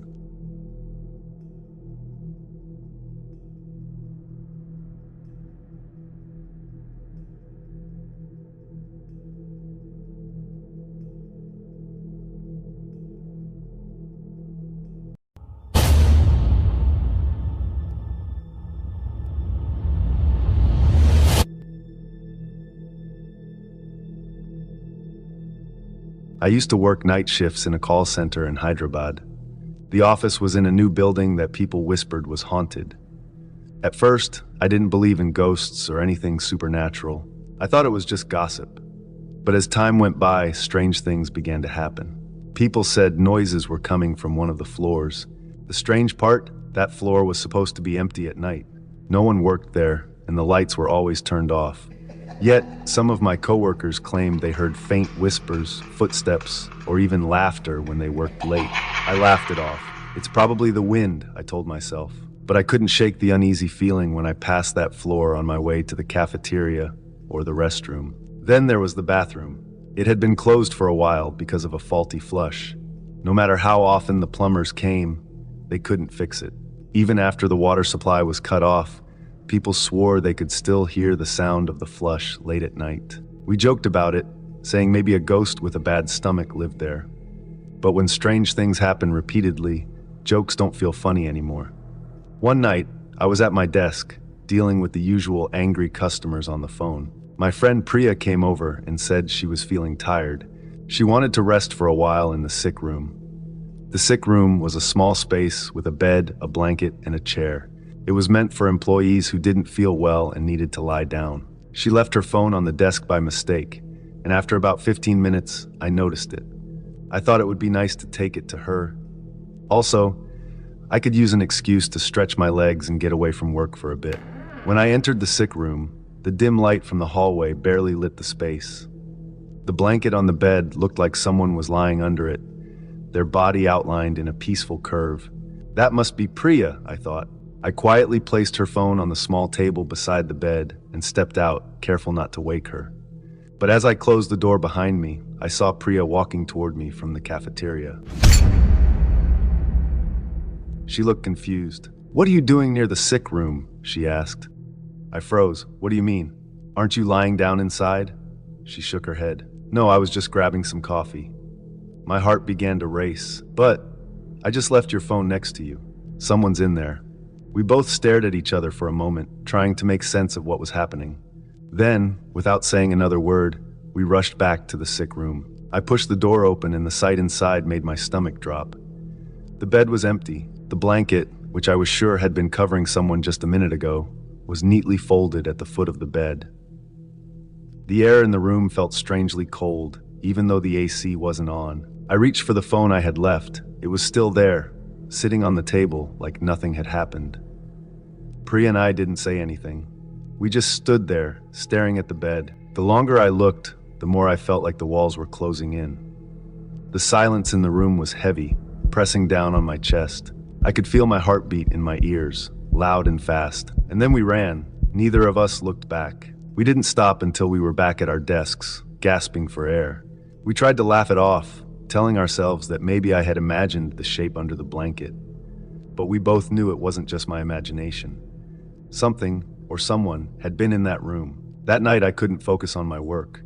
Every sound in the office felt louder, sharper, and more menacing. Even the hum of the air conditioning made my skin crawl. Priya stayed close to me for the rest of the shift, and neither of us dared to go near the sick room again. Over the next few weeks, I noticed more and more coworkers talking about strange experiences in the building.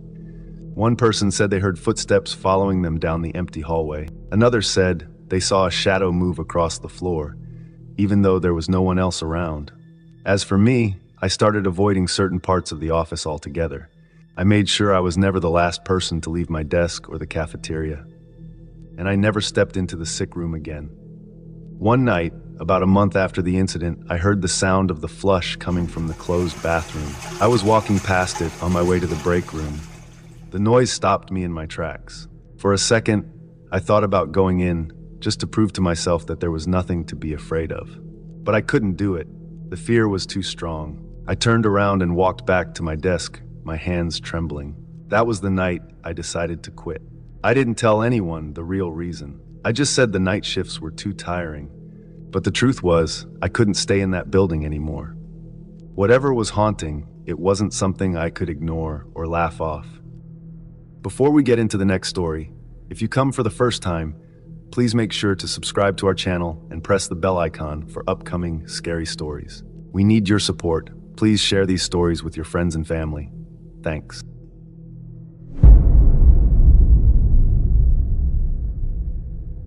In my late teens, I worked part-time doing maintenance at a cemetery. Most of my tasks were simple: mowing the grass, fixing fences, and keeping the place tidy. It was peaceful work, and I didn't mind being alone. The cemetery wasn't far from my house, and I knew every corner of it. But one night, something happened that I'll never forget. It was late summer, and the weather had been unpredictable all day. The sky was overcast and the air felt heavy. I was finishing my last task, a fence repair near the back of the cemetery. By the time I packed up my tools, the sun had dipped below the horizon, leaving only a faint glow in the sky. I wasn't scared of the dark, but I couldn't shake the feeling that I needed to hurry. As I walked back toward the small maintenance shed near the front gate, a storm rolled in. It started with distant thunder, low and rumbling, followed by flashes of lightning that lit up the sky. The wind picked up, carrying the scent of rain. Within minutes, the downpour began. Fat raindrops fell so fast that they soaked through my clothes in seconds. I wasn't prepared for it, and there was no time to run back home. The nearest shelter was a bus stop just outside the cemetery gate. It wasn't much, just a small covered bench, but it was better than standing in the rain. The fastest way to get there was to cut straight through the cemetery. I'd walked that path 100 times before, even in the dark, but tonight, the storm made everything feel different. The lightning flashed in quick bursts, illuminating the rows of headstones and casting eerie shadows across the ground. Between the flashes, the world seemed to vanish into complete darkness. The rain was so heavy that it blurred my vision, and every step felt like I was walking through a river. My boots squelched in the mud as water pooled around the graves. I tried to keep my focus on the bus stop in the distance, but the storm distorted everything. Shapes that should have been familiar looked strange. Trees swayed violently in the wind, their branches clawing at the sky. The thunder was so loud it drowned out the sound of my footsteps. I told myself to keep moving, but something about the night felt wrong, like I wasn't alone.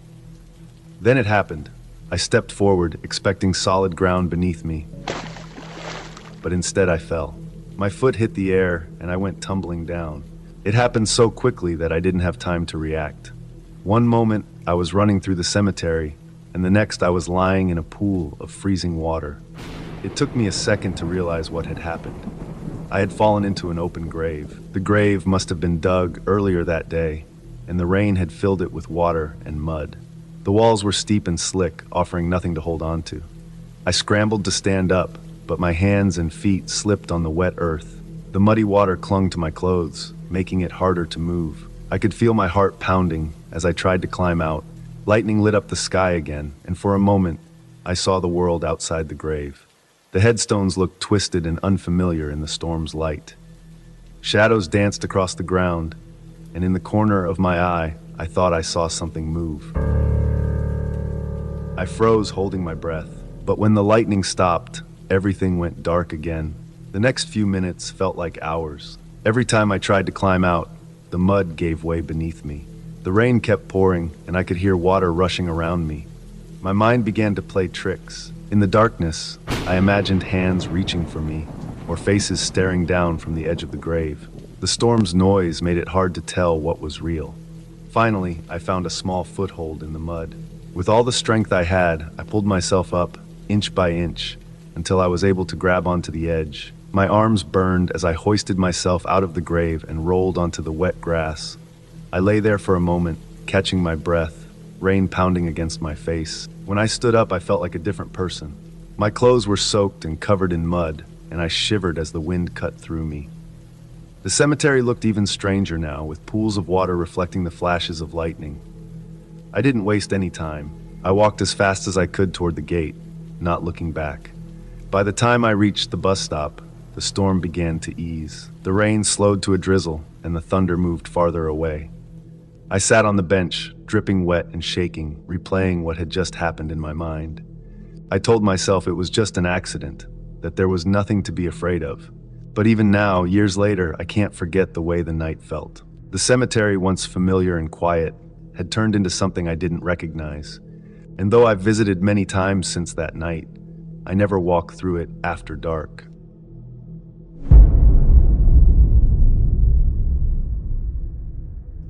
"10 years ago, I worked as a security guard to pay off my education. It wasn't the most exciting job in the world, nor the most sexy one. I got bored a lot. It was at the Royal Museum in Brussels, the Musical Instruments Museum to be precise. So imagine a museum that only exhibits old musical instruments from all around the world. During the day, the museum was open for visitors, and sometimes it stayed open for company seminars during the evening. I was some sort of all-around guard, so I could fill the position I wanted around the day. During one particular seminar, I got control room duty with one of my colleagues. We were sitting in a dark control room, monitoring everyone through the security cameras. The exhibition rooms were open for the employees of the company that rented the museum for that evening. So now and then, I left my colleague alone to make an observation tour around the museum and check up on my other colleagues. That evening, the exhibition would close at 10 p.m. There were 4 exhibition rooms, each on another floor, so we would clear every room with 2 or 3 guards. We always started at the highest floor and worked our way down.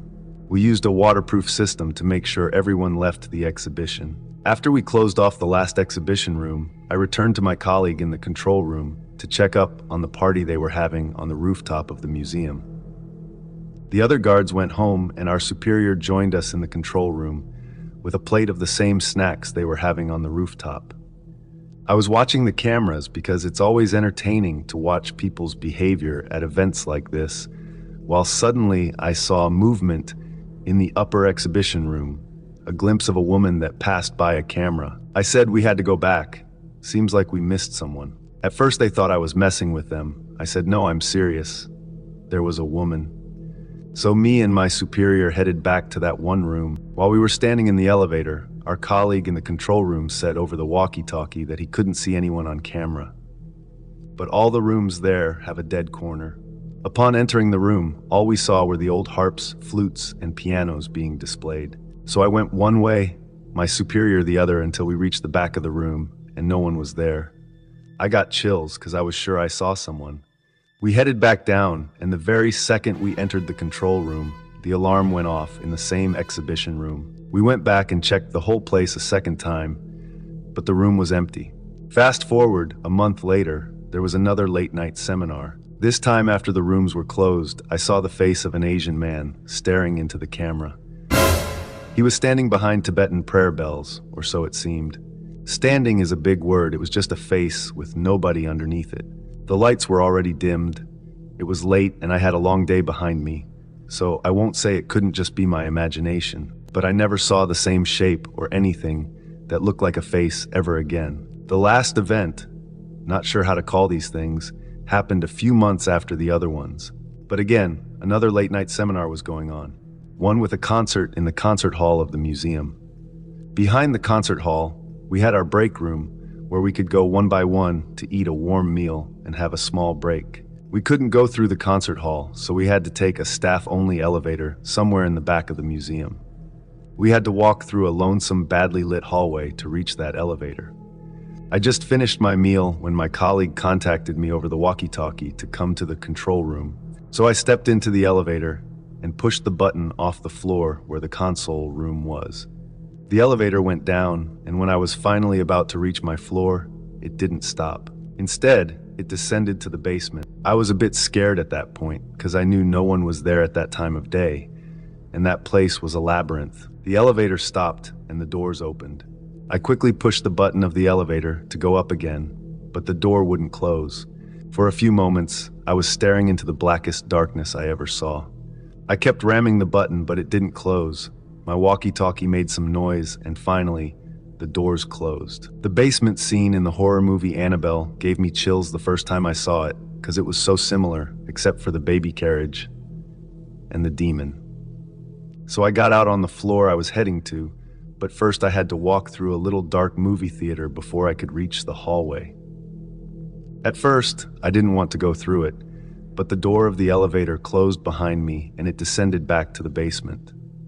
I took a deep breath and ran through the dark theater as fast as my legs could carry me through the badly lit hallway. I was so happy when I finally reached the control room, where I found my colleague and superior waiting for me. I didn't tell them what happened, but soon after that I stopped working for the museum and started my education, because I was determined that I would never work as a security guard ever again.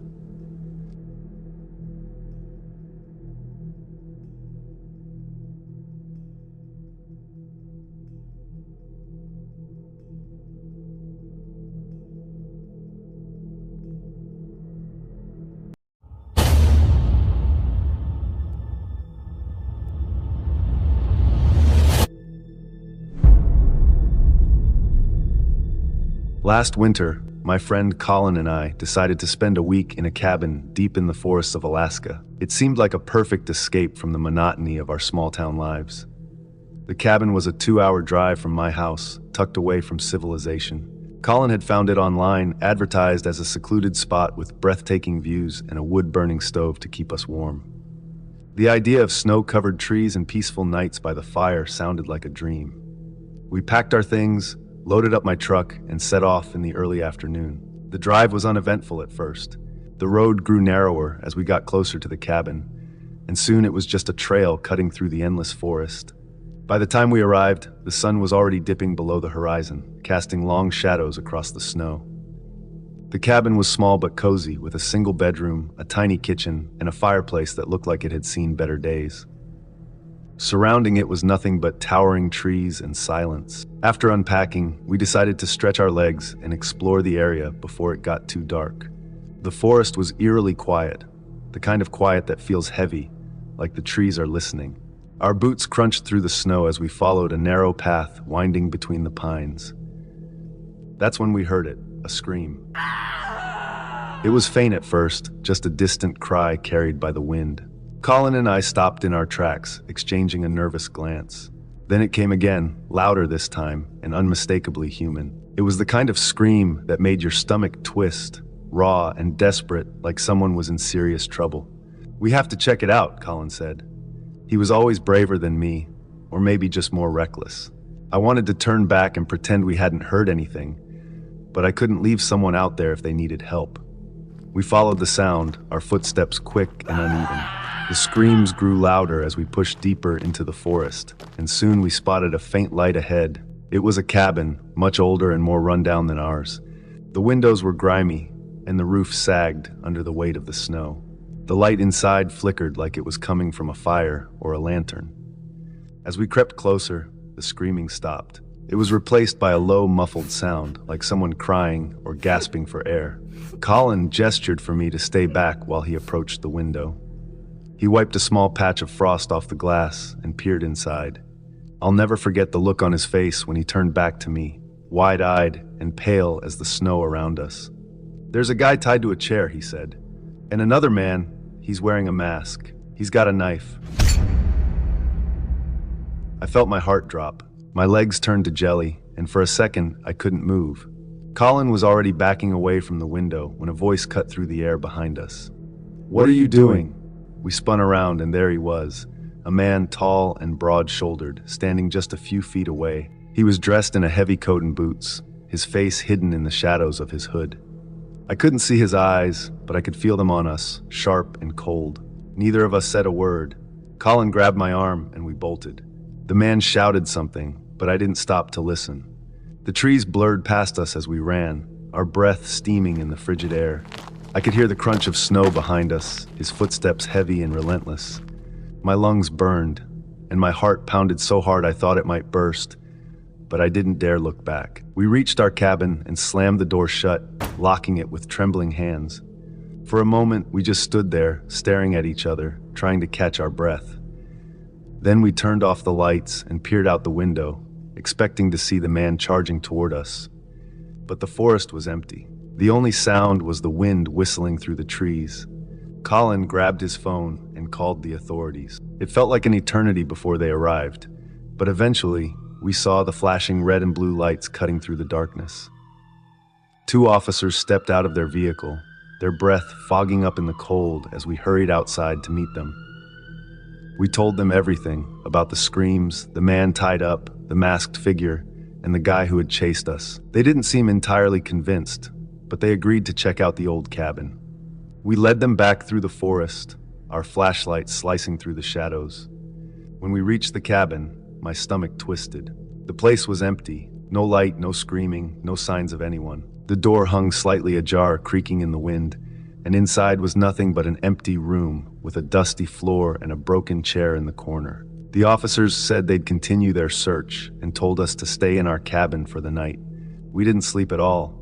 I kept picturing the man in the mask, wondering if he was out there, watching us. 2 days later, the authorities called to let us know they had caught the men. They didn't give us many details, just that they had found both the masked man and the guy who had been tied up. The officer on the phone sounded uneasy, like there was more to the story he wasn't telling us. When I pressed him for answers, he simply said, "It's better if you don't know." We left the cabin that same day, cutting our trip short. The forest no longer felt peaceful.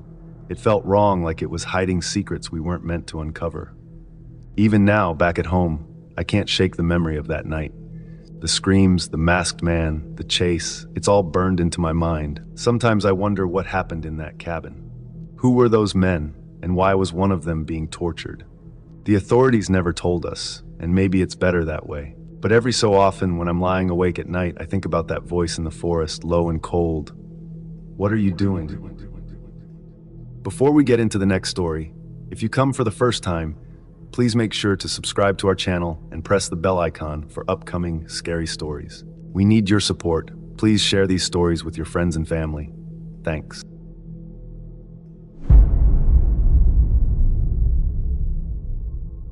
It was January 2019, and I lived in a quiet neighborhood in California. That winter was freezing, and the news had been warning us about a rare heavy snowstorm heading our way. It was strange seeing snow here. I had always imagined California as sunny, but that night everything was covered in white. It was like someone had painted the whole world with a thick, snowy brush.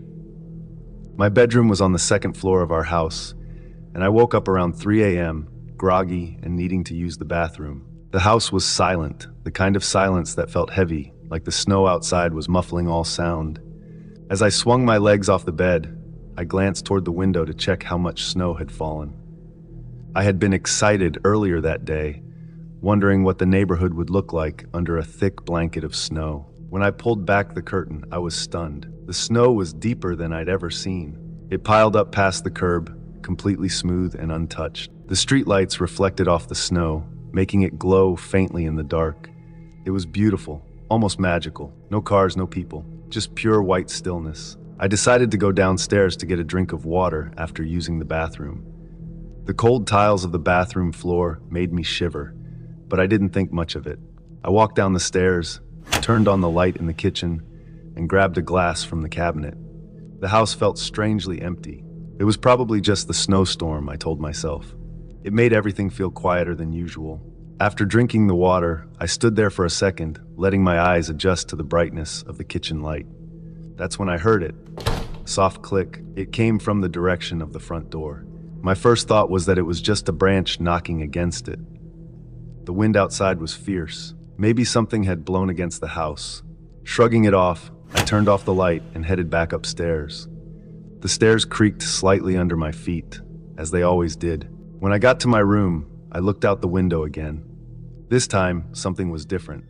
There were footprints in the snow, fresh ones. They started right at the edge of my driveway, near the house, and walked toward the neighbor's backyard. I stared at them, trying to process what I was seeing. It hadn't been more than 4 minutes since I last looked outside. How could someone have made those tracks so quickly, without me hearing anything? I squinted at the footprints, trying to see if they looped back or continued further. They didn't. They just vanished behind the neighbor's house, as if the person had walked into thin air. A strange feeling washed over me, but I tried to push it aside. I told myself it was just some teenager messing around in the snow. Maybe someone taking a shortcut to their backyard. It wasn't a big deal. At least that's what I kept telling myself. I didn't sleep much after that. I kept looking out the window, watching the snow, waiting to see if someone came back. The next morning, I went downstairs and found my mom and dad in the living room. They looked upset. My mom was sitting on the couch, holding her hands tightly together, while my dad paced back and forth. "What's wrong?" I asked, rubbing the sleep from my eyes. My dad stopped and looked at me. "Your mom's gold jewelry set is missing," he said. That jewelry set was special. My dad had given it to my mom on their wedding anniversary. It wasn't just expensive, it was sentimental. My mom never wore it often, but she kept it in a small wooden box in their bedroom. "How?" I asked, my voice shaky. "We don't know. We didn't hear anything, but it's gone." Suddenly, I remembered the footprints. My heart started beating faster as I told them about what I'd seen the night before. The fresh tracks in the snow leading from our house to the neighbor's backyard. My dad frowned and said we needed to check the CCTV cameras we had installed around the house. We all rushed to the small monitor hooked up to the cameras. My dad rewound the footage to the time I had gone downstairs for water. At first, everything looked normal. The camera at the front door showed nothing but the falling snow. The backyard camera was the same. But when my dad switched to the camera in the kitchen, we all froze. The footage showed me walking into the kitchen, turning on the light, and getting a glass of water. But in the corner of the screen, near the doorway leading to the dining room, there was movement. A man. He was tall and thin, wearing dark clothes, and he was standing perfectly still, half hidden by the doorframe. His head was tilted slightly, and he was watching me the entire time I was in the kitchen. I didn't notice him at all. My mom gasped, covering her mouth. My dad cursed under his breath. We rewound the footage again and again, trying to make out the man's face, but it was too blurry. The camera wasn't good enough to catch any details. The man must have slipped out while I was going back upstairs. Maybe that was the click I heard, the door opening and closing. We called the police immediately, but when they arrived, they couldn't do much. The officers checked the footage and said it wasn't clear enough to identify the intruder. They followed the footprints outside, but the snowstorm had started again, covering the tracks. The police told us to be more careful, to lock all the doors and windows, and improve our security. But that was it. No leads, no answers. For weeks after that, I couldn't stop thinking about the man in the footage. How long had he been in our house? Did he watch me come downstairs? What would have happened if I had noticed him?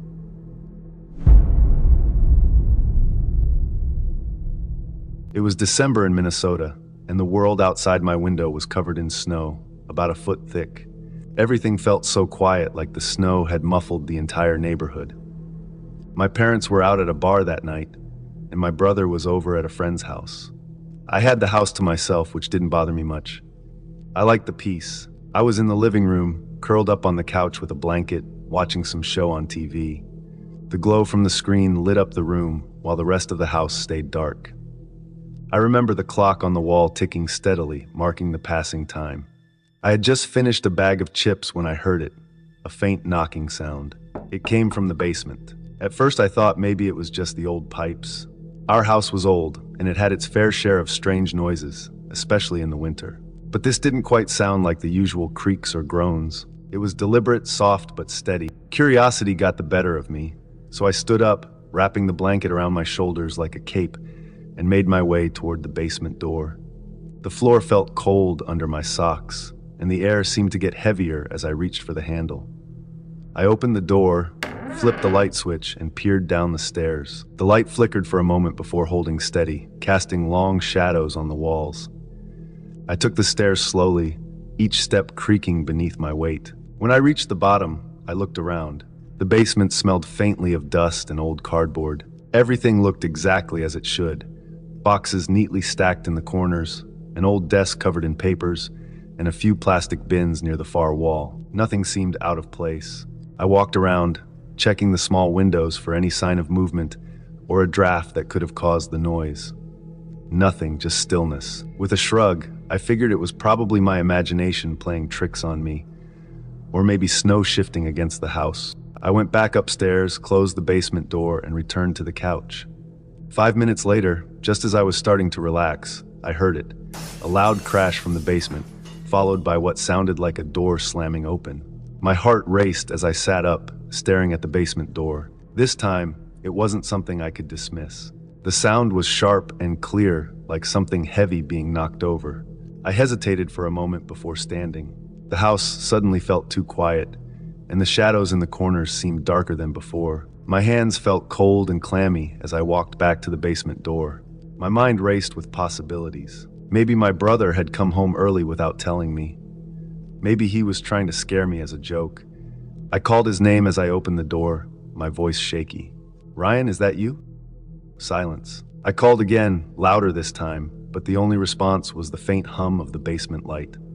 I swallowed hard and started down the stairs. The air felt colder now, and the basement light flickered again as I reached the bottom. What I saw made my stomach drop. The desk drawers were open, and papers were scattered across the floor. Boxes that had been neatly stacked were now tipped over, their contents spilling out. The plastic bins near the wall had been knocked over as well, their lids lying a few feet away. It looked like someone had been searching for something. But the worst part was the back door. It was wide open, the glass fogged up from the freezing air pouring in. Snow had blown inside, forming a thin layer on the floor near the doorframe. And there, leading out into the backyard, were footprints. They were deep, clear, and fresh, disappearing into the snowy night. I froze for a moment, my thoughts spinning. Someone had been in my house. Someone had been in my basement, while I was just a floor above, oblivious. The idea made my skin crawl. I ran to the door and slammed it shut, locking it as quickly as I could. My fingers fumbled with my phone as I called my parents. My mom answered, and I tried to explain what happened, my voice shaking. She told me to stay put, that they were on their way home. When they arrived, my dad grabbed a flashlight and stepped outside to follow the footprints. My mom stayed with me, her hand on my shoulder, trying to keep me calm. My dad's boots crunched in the snow as he moved across the yard, following the tracks over the fence and onto the road behind our house. He came back a few minutes later, shaking his head. The footprints stopped at the road. Whoever it was had probably gotten into a car and driven away. The police came not long after. They walked through the basement, taking notes and looking for any signs of forced entry, but there weren't any. The door hadn't been broken, it had been unlocked. My dad swore he had locked it earlier, but maybe it hadn't latched properly. The officers told us it might have been a random burglary, someone picking up our house because it looked empty. But part of me wondered if it was more than that. The way everything had been searched through so carefully made it feel personal, like whoever it was had been looking for something specific.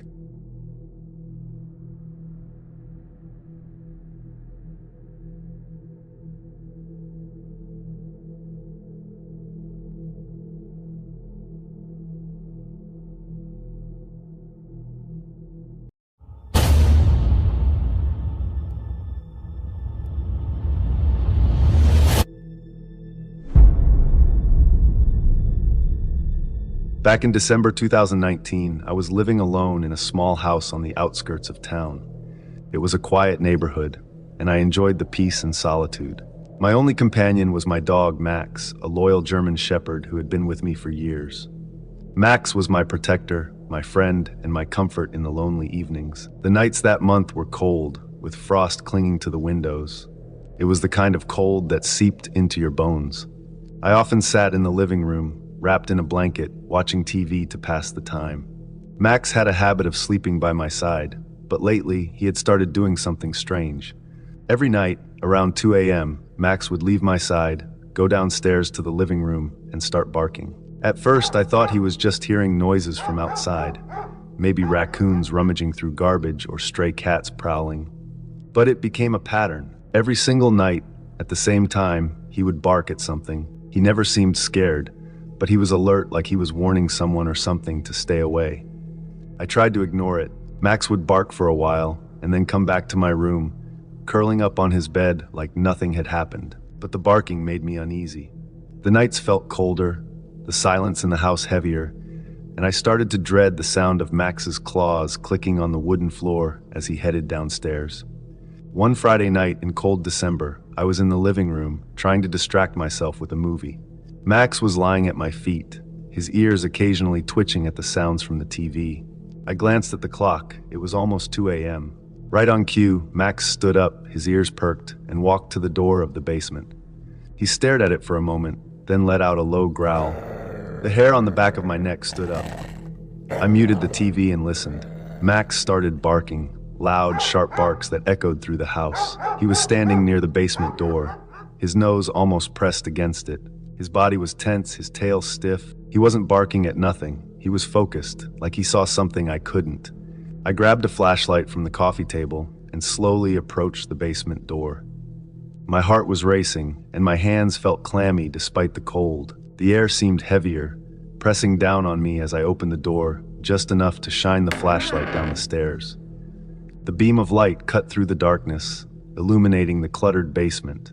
Old boxes, broken furniture, and a few tools were scattered around. At first, I didn't see anything unusual, but then just for a moment, I caught a glimpse of something. a shadow, quick and fleeting, moving behind the boxes.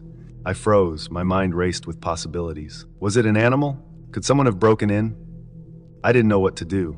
My instincts told me to run, but this was my house. I couldn't just ignore it. Instead of going down alone, I called my friend Luke.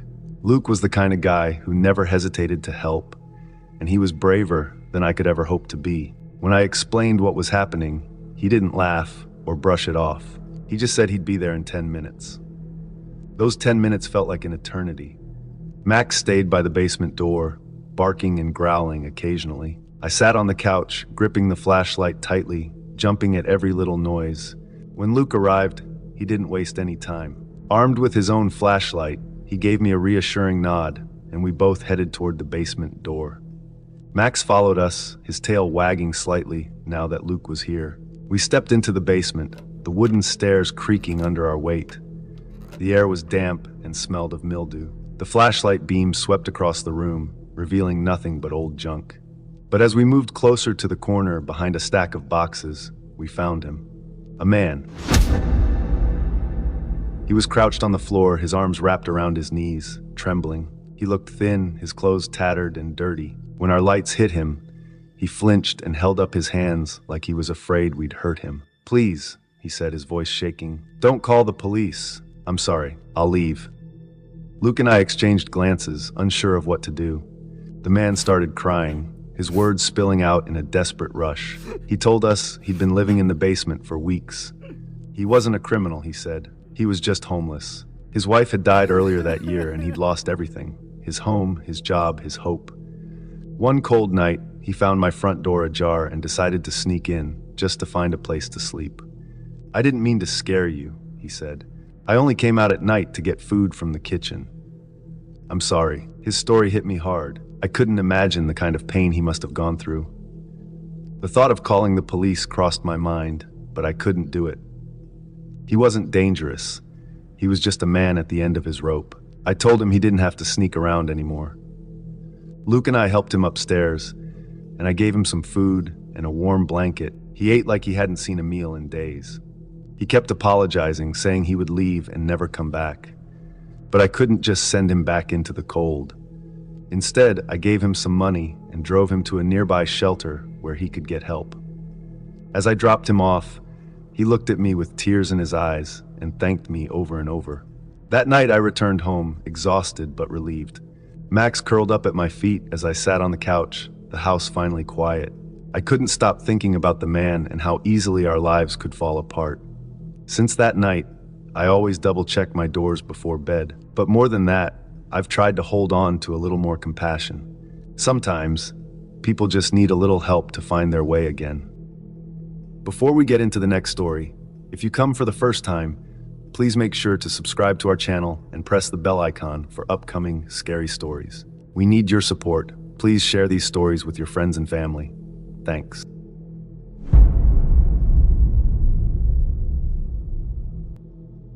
When I was young, I wanted to prove that I could live on my own. My parents thought I wasn't ready, but I wanted to show them I could handle it. I rented a small apartment through Airbnb. It was newer, clean, and in a good area. At first, everything seemed perfect. I unpacked, set up my things, and began adjusting to living alone. But soon, strange things started happening. I had a toddler, my little son Adam. He loved playing with his toys and talking a lot, even though most of his words didn't make sense yet. One day, I heard him laughing and talking in his room. I peeked in, expecting to see him playing with his stuffed animals. Instead, he was sitting on the floor, staring at a blank spot in the corner. His words weren't clear, but it sounded like he was having a full conversation. I asked him, "Who are you talking to?" He just pointed to the corner and said, "My dog, Kittle." I didn't think much of it at first. Kids have wild imaginations, right? But the next day, he started yelling in the same corner. His face was red with anger, as if he was arguing with someone I couldn't see. I couldn't get him to calm down. He kept pointing at the corner, shouting, "Bad! Go away!" That night I woke up feeling strange. My chest felt heavy, like something was pressing down on me. I couldn't move, couldn't scream. It felt like a nightmare, but it was too real. When I finally snapped out of it, I looked down at my arms and saw red marks, scratches running along my skin. The next few nights were worse. I would wake up gasping, with more scratches and bruises appearing out of nowhere. I couldn't explain it. During the day, I worked a night shift with my mom in a government building. One night, something happened that I'll never forget. The building had security cameras set up in the parking lot, and employees could watch the footage. While waiting for my shift to start, I glanced at the monitors and froze. There, on the screen, was a large black shape near my car. It wasn't a person. It wasn't an animal, not really. It looked vaguely like a dog, but had no clear features. Just a dark, blurry outline. It stayed low to the ground, almost slinking as it moved. I watched it for a while, trying to convince myself it was just a shadow or a trick of the cameras. But then it crept closer to my car, circling it, as if it was waiting for me. I didn't tell anyone. I wanted to handle things myself, to prove I wasn't scared. The next night, it happened again. I saw the black figure on the cameras, doing the same thing, stalking around my car. It didn't seem to notice the other cars, only mine. When I went home that night, things felt different. The apartment was quiet, too quiet. For the first time in weeks, I didn't wake up with scratches. It seemed like the figure had stayed behind at work. But I was wrong. My mom lived out in the countryside with my grandparents. Their house was about a quarter of a mile down the road from hers, and there was a shortcut through the woods that connected them. If you walked through the woods, it was about half a mile. The path was narrow and overgrown, and you couldn't take a car. It was only for walking. One evening, I decided to visit my mom. The sun was setting as I entered the woods. The air was cool, and the trees cast long shadows over the trail. It felt peaceful at first, but halfway through, I started to feel like I wasn't alone. At first, I thought it was just my imagination. The woods can play tricks on you. The sounds of rustling leaves and snapping twigs seemed louder than usual. Then I heard it, a low growl. It wasn't a normal growl. It was deep, rumbling, and full of anger. My heart started pounding as I turned to look behind me. There it was, the black figure from the parking lot. It stood at the edge of the trail, half hidden in the shadows. It didn't have eyes or a face, but I could feel it staring at me. Its body seemed to ripple like smoke, shifting and moving, even though it stayed in one place. I turned and started walking faster, but the growling grew louder. I could hear its heavy footsteps crunching the leaves behind me. It was following me. I didn't run. I knew if I ran, it would chase me. My chest felt tight, and every part of me screamed to get out of those woods. I kept walking, my legs shaking with every step. Then, it let out a sound I'll never forget. A howl, but not like any animal I'd ever heard. It was long, deep, and full of rage. It made the trees around me feel smaller, like they were closing in. I knew in that moment that if it caught me, I wouldn't make it out alive. Somehow I made it to my mom's house. I slammed the door behind me and locked it. My mom was startled, asking what was wrong, but I couldn't explain.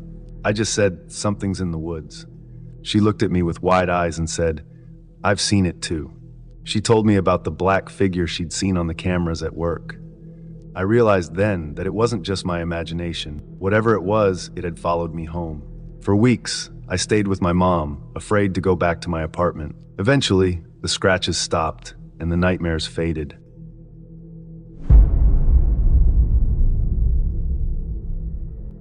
When I was in college, I shared a small off-campus apartment with my best friend, Jamie. We were both a little odd, preferring quiet nights and weird adventures over the usual party scene. One cold October night, we decided to take a walk around the neighborhood. It was past 2 a.m. and the streets were silent except for the occasional rustle of leaves. We weren't drunk or anything, just bored and restless, looking for something to do. As we wandered past a stretch of dimly lit shops, we saw it, a dog lying in the gutter. It was a large black dog, its fur matted and dull. Its body was stiff, the way animals get after death. There was a dark, greasy smear under its head, and it didn't take much imagination to guess it had been hit by a car. Jamie knelt beside it for a moment, shaking his head. "Poor thing," he muttered. We didn't stay long. The sight was unsettling, and there was nothing we could do. We kept walking, eventually reaching a small park a few blocks away. The swings swayed slightly in the breeze, creaking softly, and the streetlights cast long, eerie shadows on the pavement. We sat on a bench for a while, talking about nothing in particular, just enjoying the quiet. After about an hour, we decided to head back the way we came. As we approached the stretch of road where we had seen the dog, a car passed by, its headlights cutting through the darkness. That's when we saw it again. The same black dog, alive, crossing the street away from us. It moved slowly, almost limping, its shadow stretching unnaturally long under the streetlight. Jamie froze mid-step. "Did you see that?" I nodded, my mouth dry. We hurried back to the spot where we had first seen it, expecting to find the body still there, but the gutter was empty. The greasy smear remained, dark and glistening, but the dog was gone. We didn't say much as we walked back to our apartment. The air felt heavier, like something unseen was watching us. I tried to shake off the unease, telling myself we must have been mistaken. Maybe the dog hadn't been dead after all. Maybe it had been stunned and somehow managed to get up and walk away. But it didn't make sense. Its body had been stiff. It wasn't breathing. That was only the beginning. A few nights later, Jamie was out with a friend, and I was alone in the apartment, trying to study. The building was old, with thin walls and creaky floors, so I was used to hearing strange noises. But that night, it felt different. I kept hearing faint scratching at the window, like claws dragging against the glass. At first, I thought it was the wind or maybe a tree branch. But when I looked outside, there was nothing there. Just the empty street, dimly lit by the orange glow of the streetlights. I closed the blinds and tried to ignore it, but the scratching continued, soft but persistent. It wasn't until Jamie came home that it finally stopped. "Anything weird happen while I was out?" he asked, tossing his jacket on the couch. I hesitated, then shook my head. "No, nothing." I didn't want to sound crazy. But over the next few weeks, the dog started appearing more and more. Jamie and his friend were walking home from a bar one night when they swore it chased them down the street. Another time, I saw it sitting under a streetlight across from our apartment, its eyes reflecting the light in an unnatural way. It didn't move, didn't bark, just sat there watching. We started hearing rumors too. One of our neighbors mentioned seeing a black dog roaming the area late at night. Our RA even left us a note asking to speak with us. When we knocked on her door, she led us back to our apartment without explanation. When we got there, she opened the door, looked around at the mess, pizza boxes, laundry, half-empty cups of coffee, and frowned. "There's no way you're keeping a dog in here." "Sorry." Jamie and I exchanged a look. "We don't have a dog," he said slowly. The RA raised an eyebrow. "One of the groundskeepers said they saw a black dog in your window the other night." We didn't argue. What could we say? We just nodded, waited for her to leave, and locked the door behind her. The final straw came one night in November. Jamie and I were both in the apartment, sitting on the couch, when we heard it. A low, guttural growl, coming from somewhere just outside the window. My stomach dropped. Jamie stood up, his face pale. "Stay here." He grabbed a flashlight and headed to the window. Slowly, he pulled back the blinds, just enough to peek outside. He froze, his body stiffening like he'd been turned to stone. "What is it?" I asked, my voice barely above a whisper. He didn't answer. Instead, he stepped back, letting the blinds fall shut, and turned to me. "It's out there," he said, his voice shaking. "It's just standing there staring at the window." We didn't sleep that night. We kept all the lights on and stayed in the living room, jumping at every little sound. By morning, the dog was gone, but the unease lingered. Jamie moved out a few weeks later, claiming he couldn't take the weirdness anymore. I stayed until the end of the semester, but I never felt comfortable in that apartment again.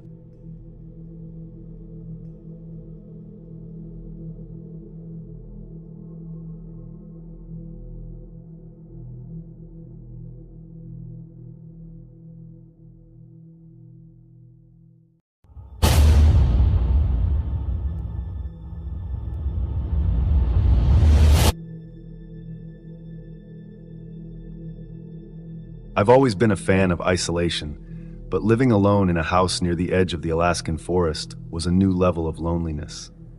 My closest neighbor, Thomas, lived about a 5-minute walk down the road. His was the only other house for miles. I'd moved here because I needed peace. This was the perfect place. Thick forests surrounded the area, and the silence at night was almost deafening. The kind of silence that makes you feel like you're the last person on Earth. Thomas had been friendly from the start. He was a bit older than me, maybe in his late 50s, but always kind. He helped me move in, gave me tips about living in the wilderness, and even brought me homemade bread a few times. I figured I couldn't have asked for a better neighbor. One night, I was settled on the couch, watching a movie. The wind was howling outside, making the trees bend and sway. I had a fire going, trying to keep the chill of the Alaskan winter at bay. I was just starting to get lost in the plot when there was a knock on my door. I wasn't expecting anyone, so it startled me. I went to the door and peeked through the peephole. To my surprise, it was Thomas. I opened the door, and he gave me a strained smile. "Hey, Thomas, what's going on?" I asked, stepping aside to let him in. The wind was biting, and I didn't want to keep the door open too long. He hesitated for a second before walking in. "I saw someone near your house," he said, his voice low. "They were circling the place, just wandering around. I figured I should come to warn you." A cold feeling settled in my stomach. Out here, with no one else around, the thought of a stranger lurking outside wasn't exactly comforting. "Thanks for letting me know," I said, locking the door behind him. "Did you get a good look at them?" Thomas shook his head. "No, it was too dark, but whoever it was, they didn't belong here." I thanked him again, and after a few minutes of small talk, he left. I locked the door, making sure to check the windows as well. Everything seemed secure. Still, the thought of someone circling my house kept gnawing at me. I double-checked the back door, just in case. Eventually, I went to bed. I tried to shake off the unease and get some sleep, but it wasn't easy. The wind outside hadn't let up, and every little creak of the house felt louder than usual. I must have dozed off for a bit, because the next thing I remember is waking up to the sound of someone talking outside. At first, I thought I was dreaming, but the voices were real. I got up, groggy and confused, and walked over to the window. It was open just a crack, letting in a freezing breeze. When I looked outside, my heart skipped a beat. Thomas was standing there, right next to the house, and he wasn't alone. A man I didn't recognize was standing with him, his back to me. They were talking, but I couldn't make out what they were saying. I stared at them for a moment, trying to figure out what was going on. Maybe Thomas had gone out looking for the guy he'd seen earlier. I shook my head, telling myself I was overthinking it. Maybe they'd caught the stranger, and everything was fine now. Still, it felt wrong. I closed the window and crawled back into bed, pulling the covers up to my chin. I tried to go back to sleep, telling myself it was nothing. Then I heard it, a loud crash from downstairs. My blood ran cold. I sat up in bed, heart racing, listening for any other sounds. It had been the sound of glass breaking, my living room window. There was no mistaking it. My mind went into overdrive. Was someone breaking in? I rushed to the bedroom window and looked out again. Thomas was still standing there, but the man he'd been with was gone. He didn't move, didn't react to the crash. He just stood there, staring at my house. Something was seriously wrong. I grabbed my phone and locked my bedroom door. My hands were shaking as I dialed 911. I tried to keep my voice steady as I told the operator what had happened. They assured me officers were on their way. I stayed in my room, heart pounding, listening for any more sounds from downstairs.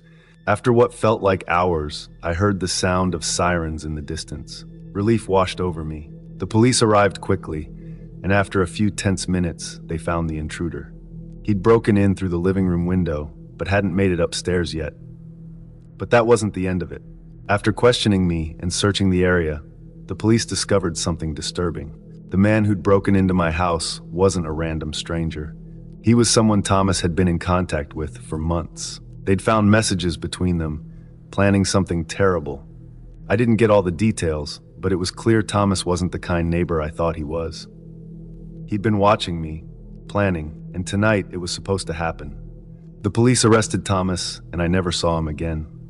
I sold the house soon after. There was no way I could stay there, not after what had happened. I moved to New York City, far away from the isolation of the Alaskan wilderness, but I still remember that night.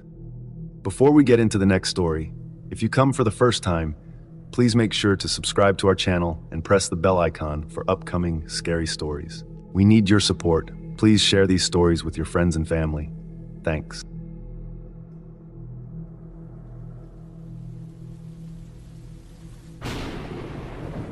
It was raining outside, and I was 7 years old. My name is Jubin. I remember sitting on the living room floor, playing a board game with my babysitter, Jenny. My parents had gone to visit my grandma, who wasn't feeling well. They didn't want me to come along, so Jenny was staying with me for the night. The rain was heavy, pounding against the windows, making the house feel like a warm little bubble. Jenny was nice, and I liked her. She always had a smile and made me laugh with silly stories. We were deep in our game when we heard a knock at the door. It was unexpected. My parents wouldn't be back for hours. Jenny got up, looking a little curious. "Who could that be?" she mumbled to herself as she walked over to the door. I stayed sitting with the game pieces scattered around me. I didn't feel scared, just puzzled. Jenny opened the door, and standing there was a girl, drenched in the rain. She looked maybe a few years older than Jenny. Her hair was stuck to her face, and she shivered as she spoke. "My car broke down," she said softly, "just outside your house. Can I use your phone?" Jenny glanced outside and saw the car parked awkwardly on the street. It was still running, its lights dim in the rain. The girl seemed harmless enough. She was polite, almost too polite. Jenny stepped back and let her in. As the girl stepped into the house, she shook some of the rain off her arms and wiped her face with the towel Jenny handed her. The house felt different now. It wasn't warm and cozy anymore. It felt tense, like something was wrong. I noticed the girl's eyes flicker around the room, as if she wasn't focused on making a phone call at all. It made me feel uneasy. Jenny handed her the phone, but before she could even dial a number, there was a loud knock at the door again. This time it wasn't soft. It was hard, like someone was pounding on the door. The girl turned pale, and Jenny froze for a moment before walking to the door once more. But before Jenny could reach the handle, the door burst open. A man barged in, his face angry and wild. He had a gun in his hand, and my heart seemed to stop. The girl took a step back, but not because she was scared. It was like she had been expecting this. "Stay where you are," the man shouted, pointing the gun at us. Jenny gasped, backing away quickly, and I sat frozen on the floor, too terrified to move. The girl wasn't innocent. She had been part of this all along. She had let the man in. The man quickly scanned the room, his eyes darting from me to Jenny to the house itself. He barked orders at the girl, who stood quietly by the door, not looking scared at all anymore. "Check the rooms," he told her, and she immediately started walking around, opening drawers, looking through my parents' things. I could hear her moving through the house, taking whatever seemed valuable. The man stood near the door, watching us closely. His gun never left his hand. Jenny was pale, her eyes wide with fear, but she stayed calm. She slowly moved to sit on the couch, trying to keep me close. She whispered, "It's gonna be okay," but I could hear the fear in her voice. I wanted to believe her, but I couldn't. The rain outside felt like it was getting heavier, the sound of it filling the room, making everything feel distant. I kept my eyes on the man, scared that if I looked away, something worse would happen. He walked around the living room, picking up small things, my mom's jewelry, my dad's watch, anything that looked valuable. Just as the man was about to tell the girl to hurry up, the girl came back to the front of the house. "I think we're good," she said to him. It was like they had done this before, like they were a team. The man nodded and looked at the front door, ready to leave. But as the girl reached for the doorknob, something happened. There was a bright flash of headlights shining through the front windows. A car pulled up right in front of our house. It wasn't the girl's broken down car. This was someone else. The man cursed under his breath, and the girl's face went pale again. It was the police. The man took a step back, trying to decide whether to run, but it was too late. The police officers were already out of their car, walking up the steps to our front door. The man turned to the girl, but she just stood there, frozen, not knowing what to do. She hadn't expected this. The police knocked loudly on the door, but when no one answered, they pushed it open and stepped inside. The man tried to move, but the officers were quick. They shouted for him to drop the gun, and after a tense moment, he did. They grabbed both him and the girl, handcuffing them and leading them outside into the rain. Jenny and I stayed where we were, too scared to move.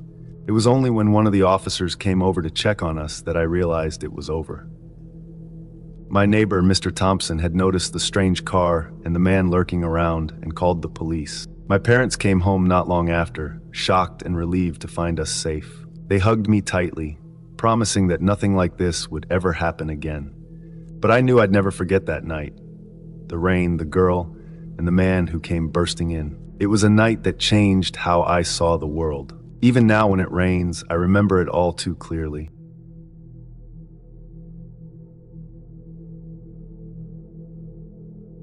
My name is Isadora, and this is a story I never thought I'd tell. Some things are best left forgotten, locked away in dark corners of memory. But sometimes those dark corners find you again, no matter how far you try to run. It all started when I bought the house on Willow Street. A new beginning, I told myself. Fresh paint, big windows, and plenty of space. I had no idea what I was stepping into.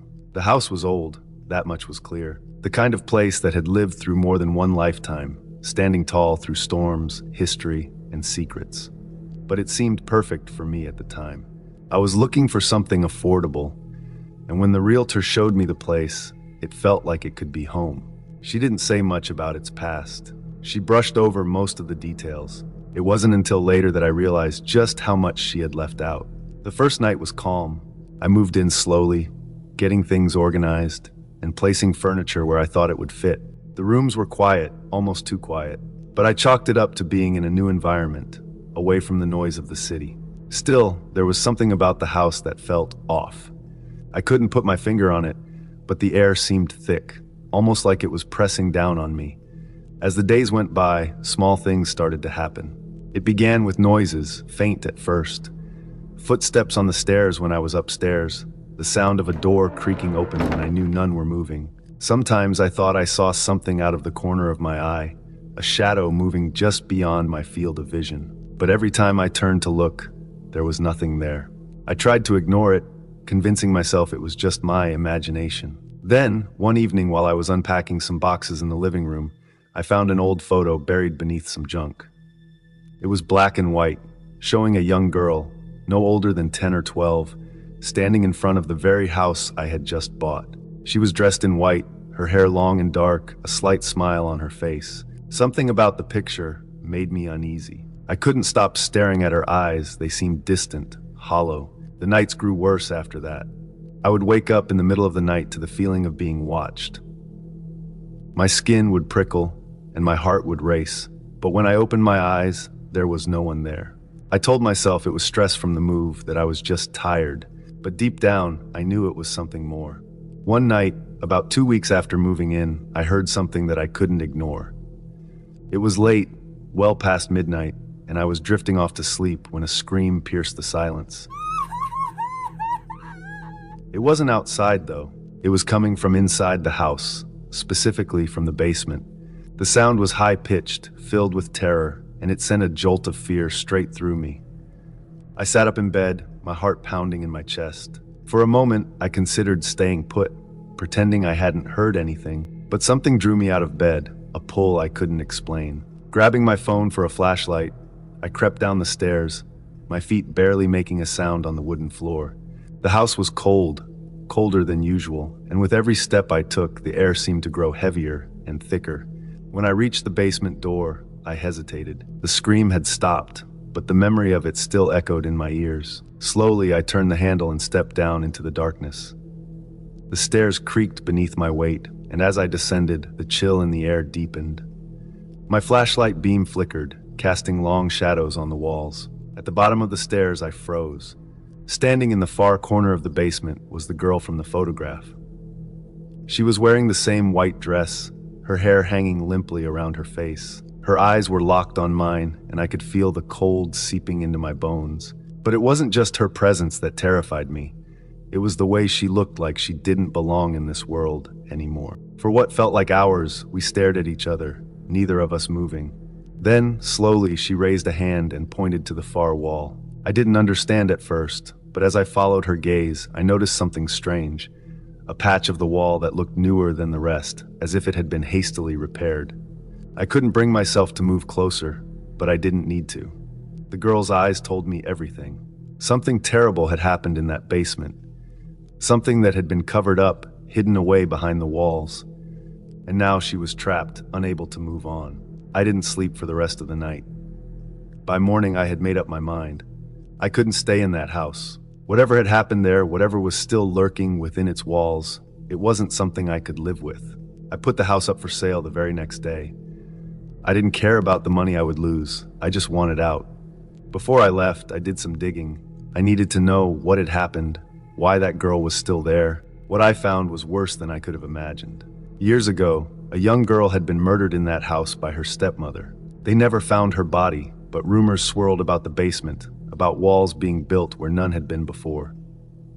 I never went back to Willow Street. The house still stands there, as far as I know, waiting for its next victim. But I've made peace with one thing. I will never forget the girl in the white dress, and I pray that one day she will find the peace she deserves.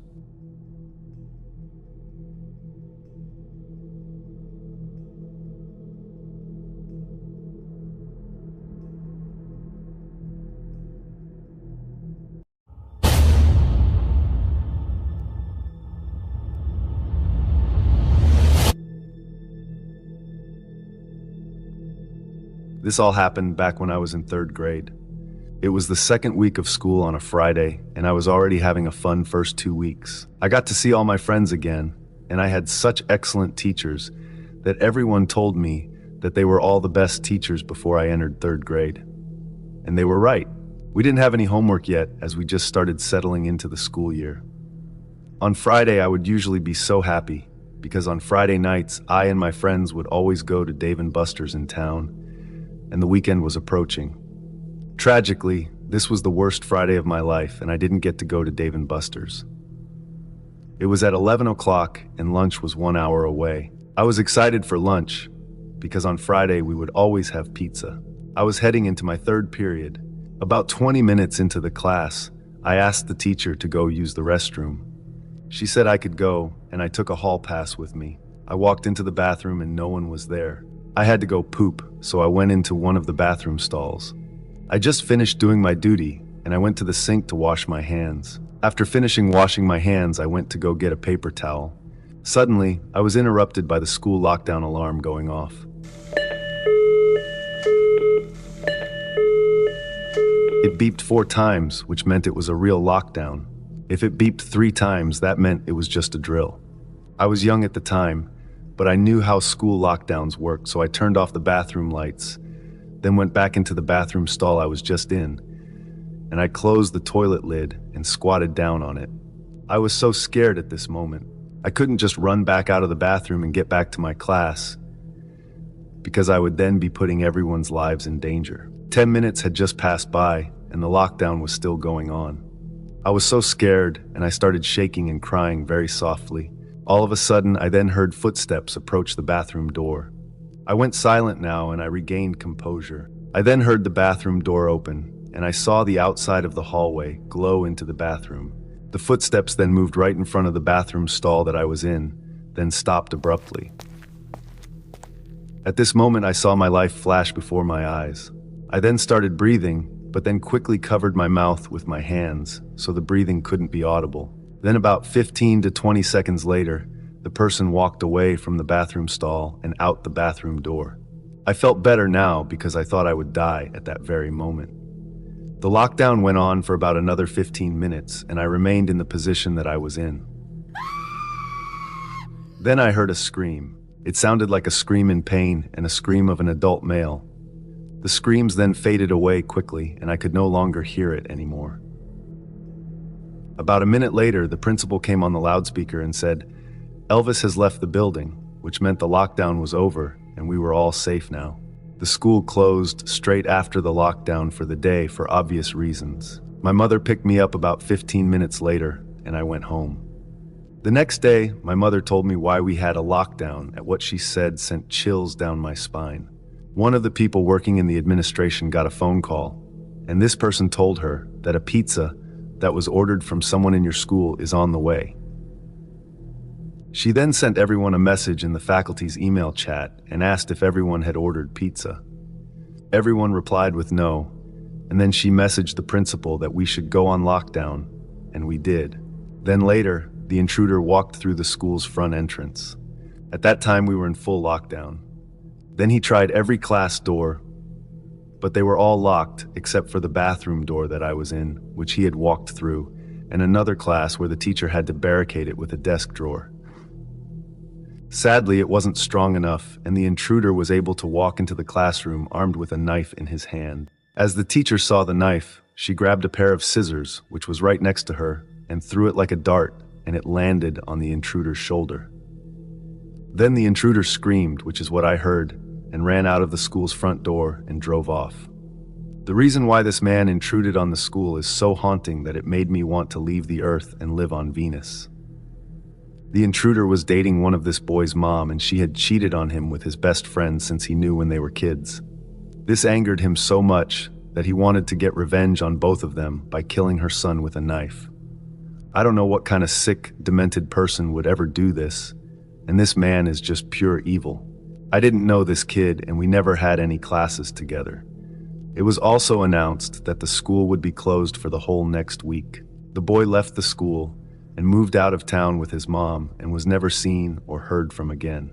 I still think about this every day. I just hope this kid and his mother are doing much better today. Don't cheat on one another, or you could end up in a situation like this one. Before we get into the next story, if you come for the first time, please make sure to subscribe to our channel and press the bell icon for upcoming scary stories. We need your support. Please share these stories with your friends and family. Thanks.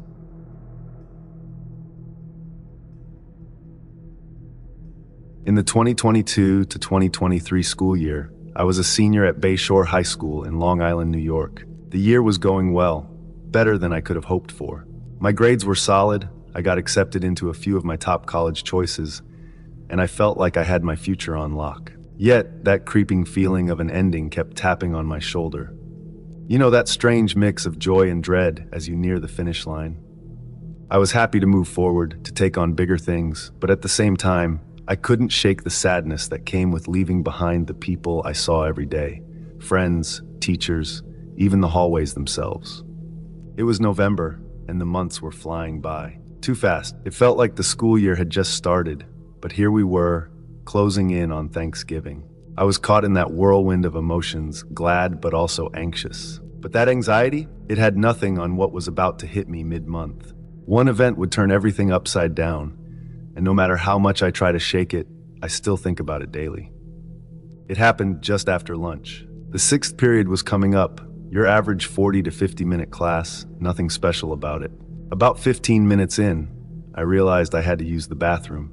I'd chugged way too much water at lunch, and naturally, I didn't think to go right after. So I raised my hand, asked the teacher, and got the okay to leave. I headed to the bathroom, slipped into a stall, and did my business. Everything was normal, just your typical high school restroom. But when I stood up to leave, something felt off. I don't know how to describe it exactly. Maybe it was a weird instinct, like something was watching me. I glanced around the stall, my eyes wandering to the corners of the ceiling, and that's when I saw it. It was up there, almost hidden but not quite. A small black camera tucked into the upper right corner of the stall, staring right at me. My heart stopped. I mean, really stopped. My whole body went cold like I'd been doused in ice water. I don't remember how long I stood there, frozen, staring at that thing, but when my legs finally worked again, I bolted out of the stall. I didn't even wash my hands, I just ran. I made a beeline for the principal's office, my brain on overdrive. I burst in, nearly crashing into the secretary's desk, and all the words came tumbling out of me. I told her about the camera, how it was in the bathroom stall, and how it had been pointed right at me. At first, she just stared at me like I was speaking a different language, but when she saw the tears in my eyes and the way I was shaking, she knew I wasn't making it up. The principal, Mrs. Whitman, didn't waste time. She grabbed a ladder from the janitor's closet, and together we went back to the bathroom. I could tell she was just as freaked out as I was, but she kept it together. When we got there, she looked up, and sure enough, she saw it too. The look on her face was pure horror. She climbed up the ladder, took the camera down, and said she was calling the police. She told me I could go home early, no questions asked. I barely remember getting home that day. My parents were waiting for me, and I told them everything. About the camera, the stall, how it had been pointed at me. They were horrified, of course.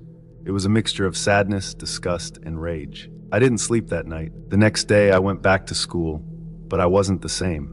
I could feel it. I felt violated in a way I had never felt before. It wasn't just that someone had seen me, it was that someone had planned it. Someone had set it up, waited, and watched. About a week later, we found out who did it. His name was Daniel Garcia. He'd graduated the year before and had come back to help with the drama club. I didn't know him personally, but I'd seen him around a few times. It turned out he had slipped into the bathroom early one morning before anyone else was around and installed the camera. He wasn't some random creep. He was one of us. When I found out, my stomach turned. Daniel was arrested, but in court, he pled not guilty. Not guilty. This whole thing was some kind of misunderstanding. My parents and I were furious, and we weren't the only ones. Another girl had been recorded too, and she was just as wrecked as I was. Together, we filed restraining orders against him, but it still didn't feel like enough. The worst part wasn't even the camera. It wasn't even knowing that Daniel had done it. The worst part was the aftermath. You'd think getting him arrested would have brought me some kind of closure, but it didn't. Every time I walked into a bathroom after that, I looked up. Every time I went somewhere alone, I felt like I was being watched. And it wasn't just paranoia, it was real, tangible fear. I'd stand in front of the mirror, my heart racing, telling myself that everything was fine, that it was over. But no matter how hard I tried, I couldn't shake it. 2 years have passed since then. I'm in college now, living my life, making new friends, chasing my dreams. On the surface, everything's great. But the truth is, it's still there. That feeling, like I'm never really alone, like someone's still watching. I know it sounds crazy, but sometimes I catch myself glancing up at the ceiling when I'm in a bathroom stall, half expecting to see another camera staring back at me. Maybe it's just trauma. Maybe it's my brain trying to protect me from ever feeling that vulnerable again. Or maybe, just maybe, it's not over. Maybe Daniel wasn't the only one. And that's the part that keeps me up at night.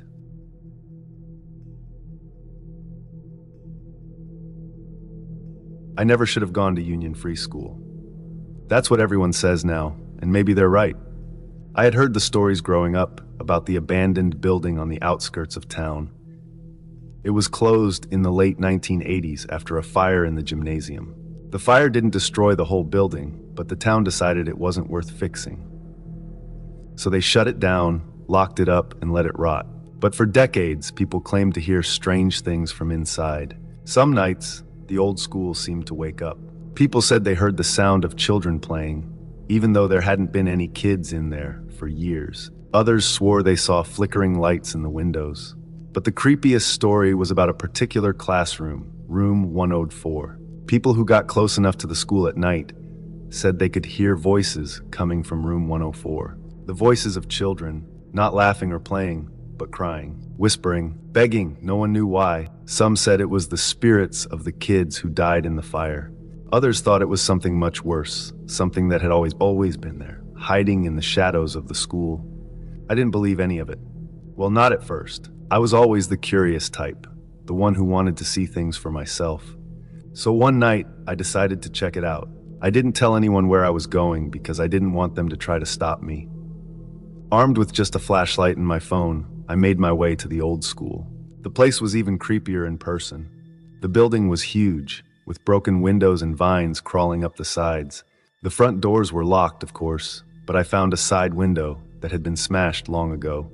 I climbed through, trying not to make too much noise. Inside, the air was stale, thick with dust and the smell of mildew. My footsteps echoed off the cracked linoleum floor as I made my way down the dark hallway. Every sound seemed louder in the silence. The creak of a floorboard, the rustle of a breeze through the broken windows. The walls were covered in graffiti, some of it recent, some of it decades old. There were old desks, chairs, and textbooks scattered around, as if the students had left in the middle of a lesson and never came back.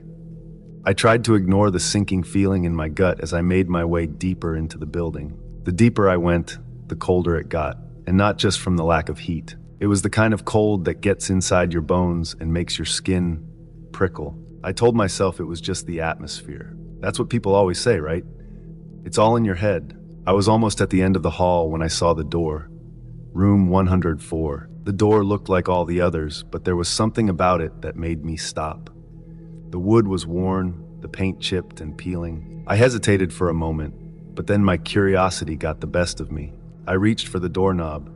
It was cold to the touch. I turned it slowly and pushed the door open. The room was dark, the only light coming from my flashlight. Desks were overturned, and chairs were scattered across the floor. On the chalkboard, there were faint marks, like someone had been writing but erased it in a hurry. It looked like any other abandoned classroom, but there was a heaviness in the air, a weight that pressed down on me. I took a few steps inside, my shoes crunching on broken glass. The feeling of being watched crept over me, but I couldn't see anything. I swept the flashlight around the room, but there was nothing unusual. Just old desks, old books, and an old chalkboard. And then I heard it, a faint whisper, a child's voice. At first, I thought it was the wind, or maybe my mind playing tricks on me. But then I heard it again, clearer this time. Help me. I froze, my heart pounding in my chest. The voice was so quiet, so weak. It sounded like it was coming from the corner of the room. Slowly, I turned the flashlight in that direction. There was no one there, but the voice came again, closer this time. Please help us. I felt a chill that had nothing to do with the cold air. My hand started shaking, and I gripped the flashlight tighter, trying to keep it steady. I took a step back, but my foot caught on something, and I tripped, falling hard onto the floor. That's when I heard them. Not just one voice, but many. Dozens, children whispering, crying. Some were sobbing, others were pleading. Help us, we're still here. I scrambled to my feet, panic rising in my throat. The voices were everywhere, echoing off the walls and filling the room. It felt like they were closing in on me, surrounding me. I had to get out, I had to leave. But as I turned to run, something caught my eye. There, on the chalkboard, words had appeared, words that hadn't been there a moment ago. In faint, shaky handwriting, it read, "We never left." I bolted out of the room, slamming the door behind me. The voices followed me down the hallway, growing louder and more desperate. "Don't leave us." I ran faster, not stopping until I was out of the building and back in the open air. My heart was pounding so hard, I thought it might burst. I didn't stop running until I was far away from the school, the voices fading into the distance. I never went back to Union Free School after that night. I didn't need to.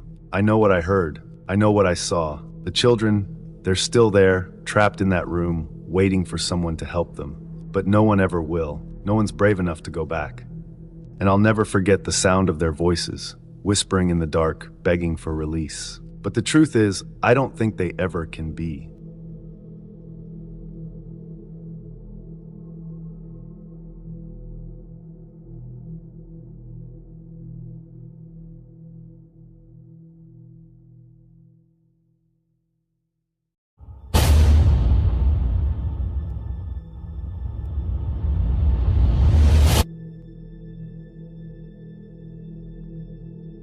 When I was 9 years old, Halloween was the best night of the year. My friend Jack and I looked forward to it for weeks. That year, like every year, we dressed up, grabbed our pillowcases, and went out to collect candy from the neighbors. The streets were full of kids dressed as monsters, superheroes, and ghosts. The air was cool, the sky was dark, and the only light came from street lamps and the glowing jack-o'-lanterns sitting on porches. Jack and I had a plan. We would hit every house in our neighborhood before it got too late. At first, everything felt normal, like any other Halloween. People smiled at us, dropped candy into our bags, and told us to have fun. But as we walked farther from home, the streets got quieter. Fewer kids were out, and the houses became more spread out. It was after dark when we noticed him. He stood at the end of the street, near an old house that no one had lived in for years. The man was tall, wearing dark clothes, and just stood there watching us. At first, we didn't think much of it. Maybe he was a parent waiting for his kids. But as we kept walking, we realized he was still there, still watching us. His face was hard to see, hidden in the shadows. We whispered to each other about him, but tried to ignore it and keep going. Our bags were getting heavy with candy, and I was ready to head home soon. We were on a stretch of road where there weren't many houses, just a few trees and empty lots. That's when I noticed something strange. The man was walking too. Slowly, but he was definitely following us. Jack noticed it too, and his face tightened. He glanced back over his shoulder more and more often. "Let's just keep going," I said, trying to act like it didn't bother me. But inside I felt uneasy. There was no reason for him to be following us like that. After a few more minutes, the man did something even stranger. He started calling out to us. His voice was rough, low, and hard to hear at first. But as we kept walking, it became clearer. "Hey kids, you want more candy?" His voice echoed down the empty road. We stopped walking, and I turned around to look at him. In his hand, he held up a large plastic bag stuffed full of candy. I felt a weird mix of excitement and confusion. More candy? That sounded great, but something about it felt wrong. Why would a grown man be standing alone in the dark, offering candy to random kids? I didn't know, but the thought of more candy made me curious. "I think we should go over," I said to Jack, but he shook his head, his face pale. He grabbed my arm, holding me back. "No, we need to leave," he said. "That guy's not right. I think he wants to take us." I didn't want to believe him. Jack was always more careful than me, always worrying about things that didn't seem like a big deal. But this time, I could see real fear in his eyes. Something about the way the man stood there staring was off. I started to doubt myself. We stood there for a moment, unsure of what to do. The man took a step closer. He smiled, but it wasn't a friendly smile. It was too wide, too forced, like he was pretending to be nice. He waved the bag again. "Come on," he said. "It's Halloween. I've got plenty of candy for you." That was when I knew Jack was right. This wasn't normal. Something was wrong with this man. We needed to get out of there, and fast. "Run," Jack whispered. We didn't waste any more time. We turned and sprinted down the street, our bags of candy banging against our legs. The man's footsteps started behind us, heavy and fast. He was chasing us. My heart pounded in my chest. I could hear the man getting closer, his breath loud in the quiet night. I didn't look back. I couldn't. All I could think about was getting home and getting to safety. Our house was only a few streets away, but it felt like miles. My legs burned as I pushed myself to run faster. Jack was right beside me, not saying a word, just running with everything he had. We reached our street, but the man was still behind us, closer than ever. I could hear the thud of his boots on the pavement, and it made me feel like he was right at my back. We cut across a neighbor's yard, jumping over their bushes, and ran up to my house. I fumbled with the door handle, my hands shaking, but finally got it open. Jack and I threw ourselves inside, slamming the door behind us. We stood there in the hallway, breathing hard, listening. For a few seconds, there was nothing but silence. Then we heard footsteps outside, slow and heavy. They stopped right in front of our door. My heart raced as I held my breath, waiting. The man was right there, just outside, but he didn't try to come in. After a moment, the footsteps started again, moving away. We peeked through the window, watching as he disappeared into the night. He didn't look back. He just walked off like nothing had happened. We didn't tell anyone about what happened. I don't know why. Maybe we thought no one would believe us, or maybe we just wanted to forget it. But I never forgot the way that man had stared at us, followed us, and chased us. Even now, every Halloween, I think about him, wondering who he was and what he really wanted. Jack and I never talked about it again, but I think he remembers too. It's the kind of thing you don't forget, no matter how hard you try. Before we get into the next story, if you come for the first time, please make sure to subscribe to our channel and press the bell icon for upcoming scary stories. We need your support. Please share these stories with your friends and family. Thanks.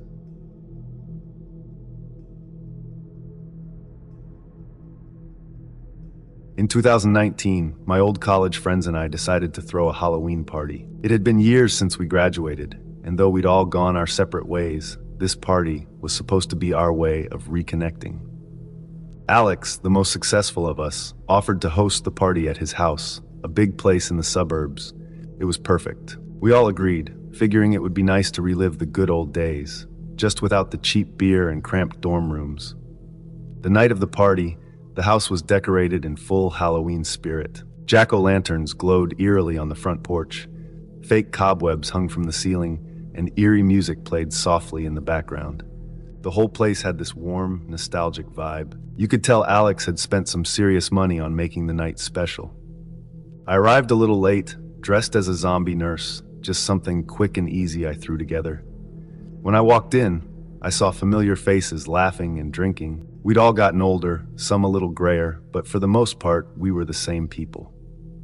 Old friends greeted me with hugs and comments about how long it had been since we last saw each other. But as the night went on, I noticed something strange. There was this guy. He stood out, even among the costumed crowd. Everyone was wearing typical Halloween stuff, witches, vampires, movie characters, but this guy had a human-shaped mask on. Not just any mask either. It was like someone took a real human face and stretched it over his own. The eyes were sunken in, the skin pale and almost waxy. It was unsettling, to say the least. His costume was just wrong. At first, I figured he was one of Alex's friends from work. someone I didn't know. But every time I glanced at him, he was just standing there, motionless, not joining in the conversations or even drinking. He didn't speak to anyone, just hovered in the corner, observing. His presence was so off that it gnawed at the back of my mind the entire night. Eventually, Alex noticed him too. I saw him walk over to the guy and ask something, probably something along the lines of, "Who are you?" or "Whose friend are you?" But the guy didn't respond, he just stood there. I could see Alex getting frustrated, his face tense under the dim party lights. Alex, being Alex, wasn't going to let it go. He reached up, probably intending to make the guy remove his mask. That's when everything changed. In one quick motion, the guy stepped back, reached into his jacket, and pulled out a gun. The music, the laughter, the casual conversations, it all stopped in an instant. Everyone froze, staring at this masked man with wide eyes, trying to comprehend what was happening. My heart pounded so hard I could feel it in my throat. "Everyone stay quiet," he said in a low, gruff voice. "Empty your pockets. Phones, wallets, jewelry. Put it all on the floor." The air was thick with fear. It felt like the room had shrunk, like the walls were closing in around us. I didn't even think about running or fighting back. None of us did. It was as if the threat of the gun had paralyzed us all. Slowly, people began reaching into their pockets and dropping their belongings on the floor. The clink of jewelry, the thud of wallets. It was the only sound in the room apart from my shallow breaths. I glanced around, trying to see if anyone was doing something, anything, to stop this. But no one moved. Everyone was just frozen in place, their faces pale. I could see Alex's eyes darting from side to side, trying to figure out what to do next. And then out of the corner of my eye, I saw her, Megan. She had been my college roommate, quiet but smart. Without making a sound, she was inching her way toward the bathroom, slipping behind the crowd, her eyes fixed on the door. My stomach tightened. If the guy saw her, but he didn't, his focus was entirely on the group in front of him. Megan made it to the bathroom, disappearing behind the door just as the masked man turned his head. I held my breath, praying he hadn't seen her. "Everyone stay calm," he repeated, sweeping the room with the gun. "No one needs to get hurt." Minutes passed like hours. He walked around, picking up the pile of stolen items and shoving them into a bag. I couldn't stop shaking, the fear gripping me like a vice. Then, as quickly as it had started, it was over. The man backed toward the door, still holding the gun up, then slipped out into the night. We didn't move for a moment, still too stunned to process what had just happened. It wasn't until I heard the faint sound of sirens that I let out the breath I didn't realize I'd been holding. The police showed up moments later, Megan having called them from the bathroom. She was shaking but safe. When they arrived, they searched the area, but the masked man was long gone. He'd vanished into the night like a ghost. The aftermath was surreal. We all gave our statements to the police, trying to piece together what had just happened. As it turned out, the guy wasn't just some random criminal. He was part of a gang, a group of thieves that had been crashing parties like ours for months. They'd blend in, wait for the right moment, and then rob everyone blind. This time, though, he hadn't counted on the cops showing up so quickly. They caught him a few days later. The mask, the gun, all of it was found in his hideout, along with a bunch of stolen goods from other parties. The police said we were lucky. Luckily, Megan had the guts to sneak away and call for help. Luckily, no one was hurt. But even now, years later, I can't shake the image of that mask. It wasn't just the robbery that haunts me. It was the way that mask looked as if it had been alive. And sometimes when I'm alone, I swear I can still feel those hollow eyes watching me, even though I know he's locked away. The memory of that night will never fade. It's burned into my mind like the face on that mask, pale, emotionless, and far too real.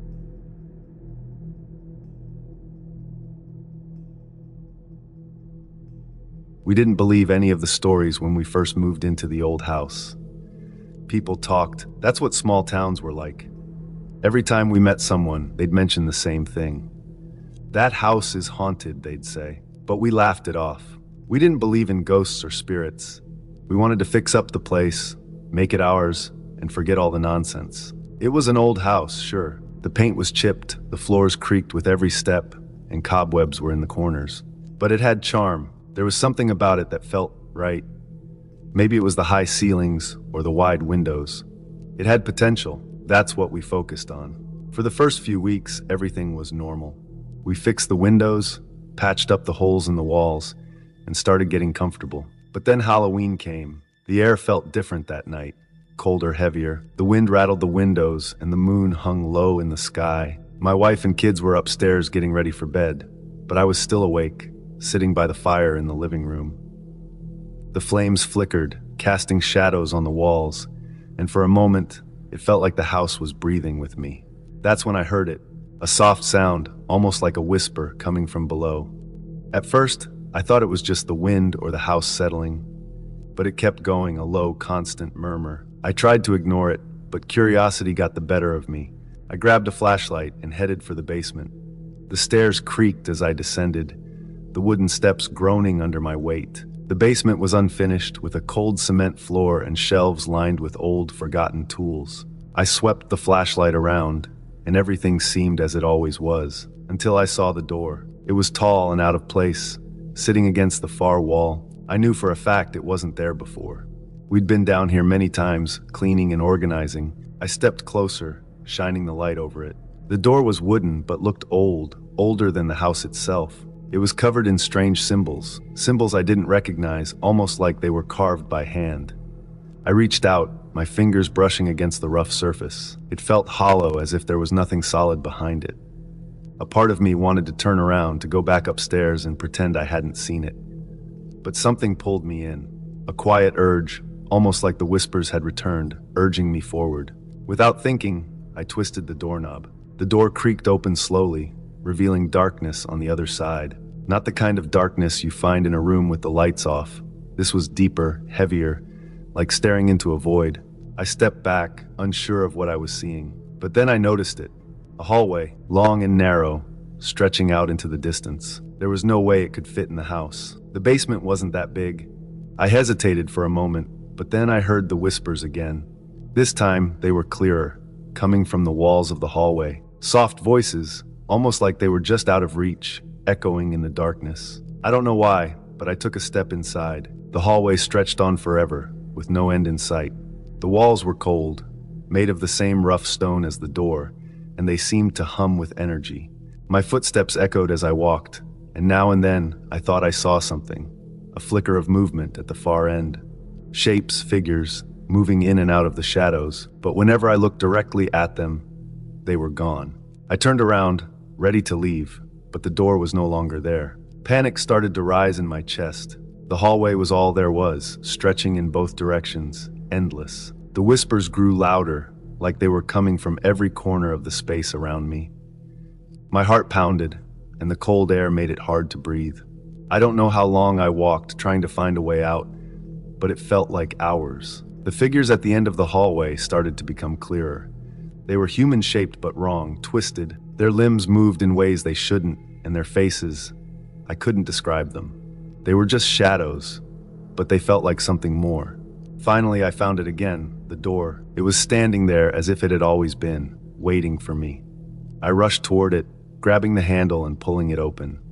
As soon as I stepped through, the door slammed shut behind me. I was back in the basement, but everything felt different. The air was heavier, and the whispers, they hadn't stopped. I could still hear them, faint but constant, coming from the walls. My wife came downstairs asking me what I was doing. I couldn't explain it to her. How could I? She wouldn't believe me. The house wasn't the same. Shadows moved where there shouldn't be any. The floorboards creaked at night, even when no one was walking on them. And the whispers, they were always there, just on the edge of hearing, growing louder each night. The worst part, the door wasn't gone. It appeared again, in different parts of the house. Sometimes in a closet, sometimes behind a bookshelf. We'd find it, close it, and try to move on. But it always came back. We didn't know what to do. The whispers told us things, dark things. They wanted us to open the door again. They promised us peace, but I knew better. The door wasn't just a door. It was a portal, a gateway to something beyond this world. And once opened, it wouldn't leave us alone. We tried to seal it, to close it for good, but I'm afraid it's too late. Whatever we let out, it's not going back. And now, it's watching, waiting for the next time we open that door.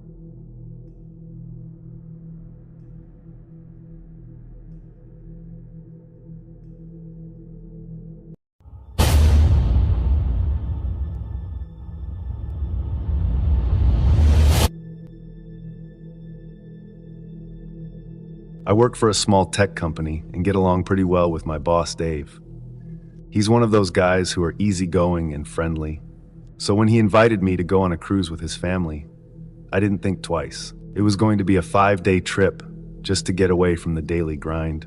He brought along his wife, Karen, and his teenage son, Alex. Alex was about 16, a good kid, but you know how teenagers are, quiet and always on their phone. The first few days of the cruise were amazing. The food was great, the weather was perfect, and we had a good time exploring the different stops. There was plenty to do on board: swimming pools, game rooms, shows. Alex mostly kept to himself, hanging around the pool and meeting a few other kids his age. Everything seemed perfect. Then one night, things took a dark turn. I remember going to bed around midnight. My cabin was a couple of doors down from Dave's family suite. I was pretty tired after a long day in the sun, so I fell asleep quickly. The gentle rocking of the ship made it easy to drift off. At around 1:30 a.m., I was jolted awake by a loud knock on my door. Groggy and confused, I stumbled out of bed, wondering what was going on. When I opened the door, there was Dave, his face pale, his eyes wide with panic. "Has Alex come back to your room?" he asked, his voice trembling. "What? Why would he be here?" I replied, rubbing the sleep from my eyes. Dave looked at me with a mix of fear and confusion. He never came back to our room after dinner. We thought maybe he crashed here or with one of the other teens. Immediately, I felt a knot form in my stomach. Something was wrong. We both quickly got dressed and headed to the ship's customer service desk. Dave's wife, Karen, had already called them, but now we needed to make sure a full search was underway. They took it seriously, of course. A teenager missing on a cruise ship? That's no joke. Within minutes, they announced a search over the loudspeaker, and a team of staff started combing the decks. The ship was massive, like a floating city, so finding someone on it wasn't an easy task. We searched everywhere: the pool deck, the restaurants, the game rooms, the theaters, but there was no sign of Alex. As the hours passed, panic set in. I could see it in Dave and Karen's faces, and to be honest, I was feeling it too. This was supposed to be a fun, relaxing trip. How did it turn into a nightmare so fast? By 3 a.m., the ship's crew suggested we start checking some of the closed-off areas, the empty rooms and parts of the ship that weren't being used. It was a long shot, but at that point we were desperate. We split into groups, each of us assigned to a different part of the ship. I ended up with one of the ship's security guards, a big guy with a stern face. We started going through the empty rooms, one by one. Most of them were completely dark, the lights off, the beds made. It was eerie how quiet it was. The only sound was the hum of the ship's engines in the background. Then, just as we were about to call it quits, we opened a door and found him. Alex was sitting on the floor, his hands tied behind his back with rope, his mouth gagged with a dirty cloth. His eyes were wide with terror. For a moment, I couldn't believe what I was seeing. It was like something out of a horror movie. We rushed to untie him, and as soon as the gag was out of his mouth, he started crying. He was shaking and his face was pale. He told me not to say anything, Alex stammered, barely able to get the words out. He said if I told anyone, he'd kill my family. Who? I asked, my heart pounding. Who did this to you? Alex looked around nervously as if the man might be standing right behind us. A man dressed in black. He grabbed me when I was walking back to the room. He dragged me in here and tied me up. The fear in his eyes was unmistakable. This wasn't some prank or misunderstanding. Someone had deliberately taken him and threatened him. And that someone was still on the ship. We immediately called security, and they locked down the area. They started reviewing security camera footage, trying to find any sign of the man Alex had described. Meanwhile, Dave and Karen were beside themselves with relief and terror. They couldn't believe what had just happened to their son. Then things took another unexpected twist. The next morning, after hours of reviewing footage and interviewing staff, security identified a suspect. It was someone we all knew, a guy from our company. I couldn't believe it. He was just a quiet guy from the accounting department. We'd had drinks with him the night before, and he seemed completely normal. But there he was, caught on camera, lurking around the empty parts of the ship, following Alex. When security brought him in, he didn't even try to deny it. He just sat there, staring at the ground as they cuffed him and handed him over to the authorities at the next port. It turned out he had some sort of grudge against Dave. He thought kidnapping Alex would scare Dave and ruin him, but he didn't count on the ship's security and the cameras catching him. Even now, months after the cruise, I still think about that night. The way the ship felt so peaceful and safe, only to turn into a place of fear and danger. And that quiet guy from accounting, someone I would have never suspected, planning something so twisted. I'm not sure I'll ever be able to set foot on a cruise ship again. The ocean may be vast, but nowhere is safe when you don't know what kind of monsters might be hiding in plain sight. Before we get into the next story, if you come for the first time, please make sure to subscribe to our channel and press the bell icon for upcoming scary stories. We need your support. Please share these stories with your friends and family. Thanks.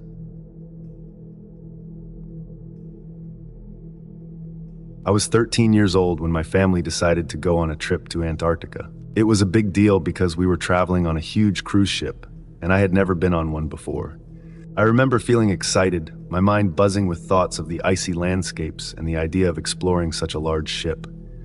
There were so many things to see, and I couldn't wait to check them out. My family and I spent our days enjoying the ship's activities, but as night fell, things became quieter, calmer, almost eerie in the stillness. There was something about the vastness of the ship at night that made it feel almost alive. One night I couldn't sleep. I looked at the clock next to my bed. 2 a.m. The ship was silent, apart from the occasional creak and groan as it moved through the water.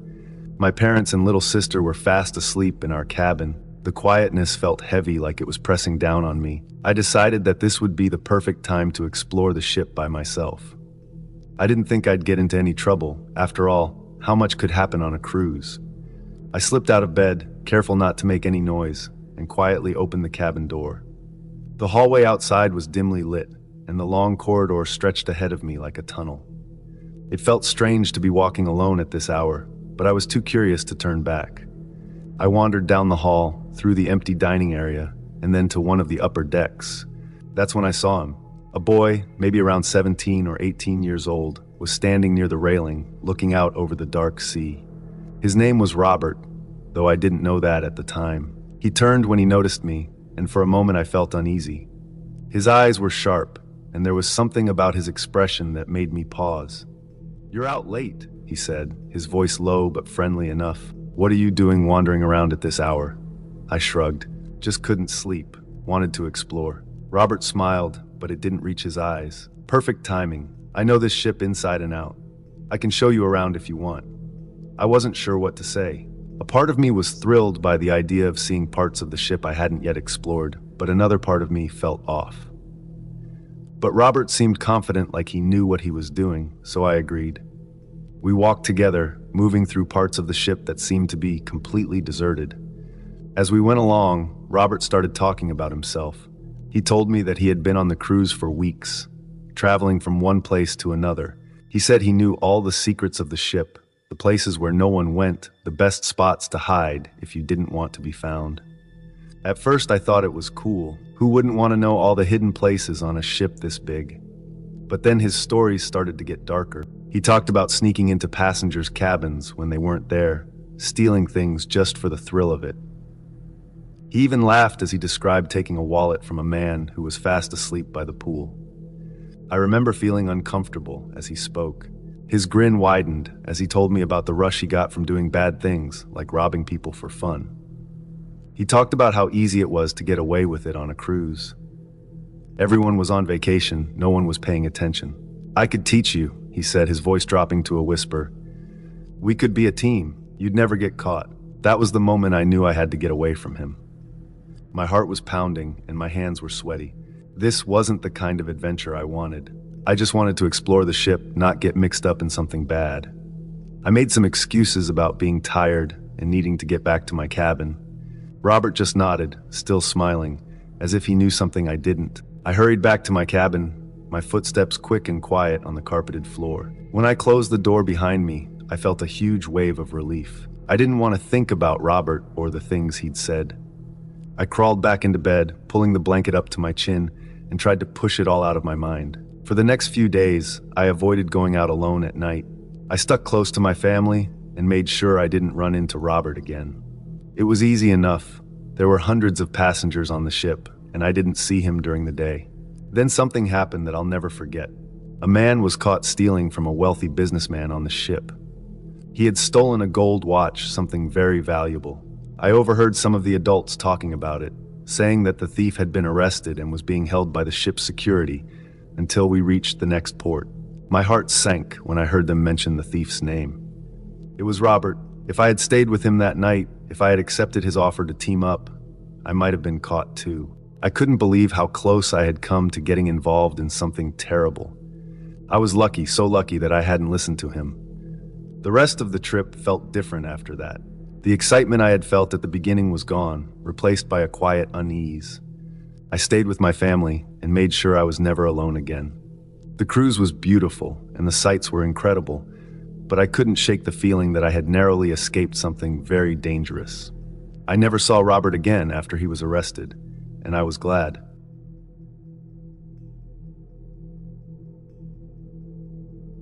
My name is Alina, and I was traveling alone on a cruise to visit my family, who live on a small island far away.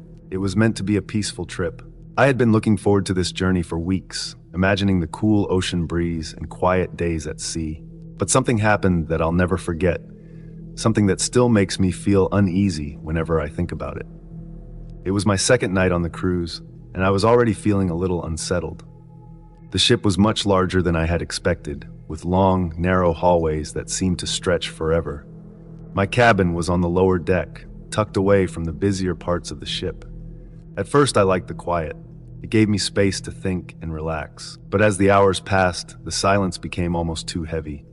The gentle rocking of the ship and the faint hum of the engine were the only sounds. The night started normally enough. I had dinner, strolled around the deck under the stars, and then returned to my cabin to get some sleep. I wasn't feeling tired yet, so I spent some time reading before finally turning off the lights. I don't know how long I had been asleep when it happened, but I suddenly woke up. The room was dark, but the dim glow from the hallway light seeped in through the edges of the door. Everything was quiet, and for a moment, I thought maybe I had just woken up for no reason. Then I heard it, a soft knock on my door. It was so faint that I wasn't even sure I had heard it at first. I sat up in bed, listening carefully. The knock came again, gentle but clear. I felt a cold shiver run down my spine. Who would be knocking on my door at this hour? I glanced at the clock on the small table next to my bed. It was 3 a.m. I hesitated for a moment, then slowly got out of bed and walked to the door. My hand hovered over the doorknob as I peered through the peephole, expecting to see someone outside. But there was no one. The hallway was empty, silent, except for the distant creaking of the ship. My heart began to race as I opened the door slightly, just to be sure. I looked both ways down the hall, but no one was there. I stood there for a few seconds, feeling uneasy. Maybe it was just a prank, I thought. Maybe someone had knocked on the wrong door by mistake. I closed the door, locked it, and went back to bed, trying to shake off the strange feeling that something wasn't right. But sleep didn't come easily. I lay there in the darkness, staring up at the ceiling, listening to the soft creaks and groans of the ship. My mind kept drifting back to the knock. I couldn't stop thinking about it. And then something else happened. I was lying on my side, facing the wall, when I felt like someone was watching me. It was an odd feeling, one I couldn't explain. My body froze, and I slowly turned my head to look around the room. That's when I saw him. There, standing in the corner of my room, was a man, or at least, it looked like a man. He was tall and shadowy, his features hard to make out in the dim light. But I could see his eyes. They were dark and hollow, and they were staring directly at me. He didn't move, didn't say a word. He just stood there watching me. My heart pounded in my chest, and I could barely breathe. I wanted to scream, but the sound caught in my throat. I couldn't take my eyes off him, frozen in terror. It was like my body refused to move. Finally, I gathered enough courage to leap out of bed. I didn't care about anything else. I had to get out of that room. I bolted for the door, fumbling with the lock before pulling it open and running out into the hallway. I didn't stop running until I reached the lobby, where a few of the cruise staff were still awake. I was shaking, gasping for breath, and when I told them what had happened, they immediately sent security to check my room. I followed them back, staying a few steps behind, my heart still racing. When they opened the door, the room was empty. There was no one there. The man, the shadowy figure I had seen, was gone. The security team tried to assure me that it was probably just a dream, or maybe I had imagined it. But I knew what I had seen. I knew that man was real, or at least he had been. Later that day, one of the workers on the ship approached me. He seemed hesitant at first, like he wasn't sure if he should tell me what he knew. But eventually he spoke. He told me that the room I was staying in had a history. Years ago, a man named Hendrik had died in that very room. The details of his death were unclear, but ever since then, strange things had been reported by guests who stayed in the room. Some heard knocking, others saw shadows, and a few, like me, had seen the man himself. As he spoke, a chill ran down my spine. It was the same room, the same corner, where I'd seen that figure standing. I couldn't believe it. I couldn't stay in that room any longer, so I asked to be moved to a different cabin. For the rest of the trip, I couldn't shake the feeling that something was still watching me. When I finally reached my family's island, I felt a wave of relief wash over me. But even now, whenever I think back to that night, the memory of those hollow eyes staring at me in the darkness still sends chills through my body.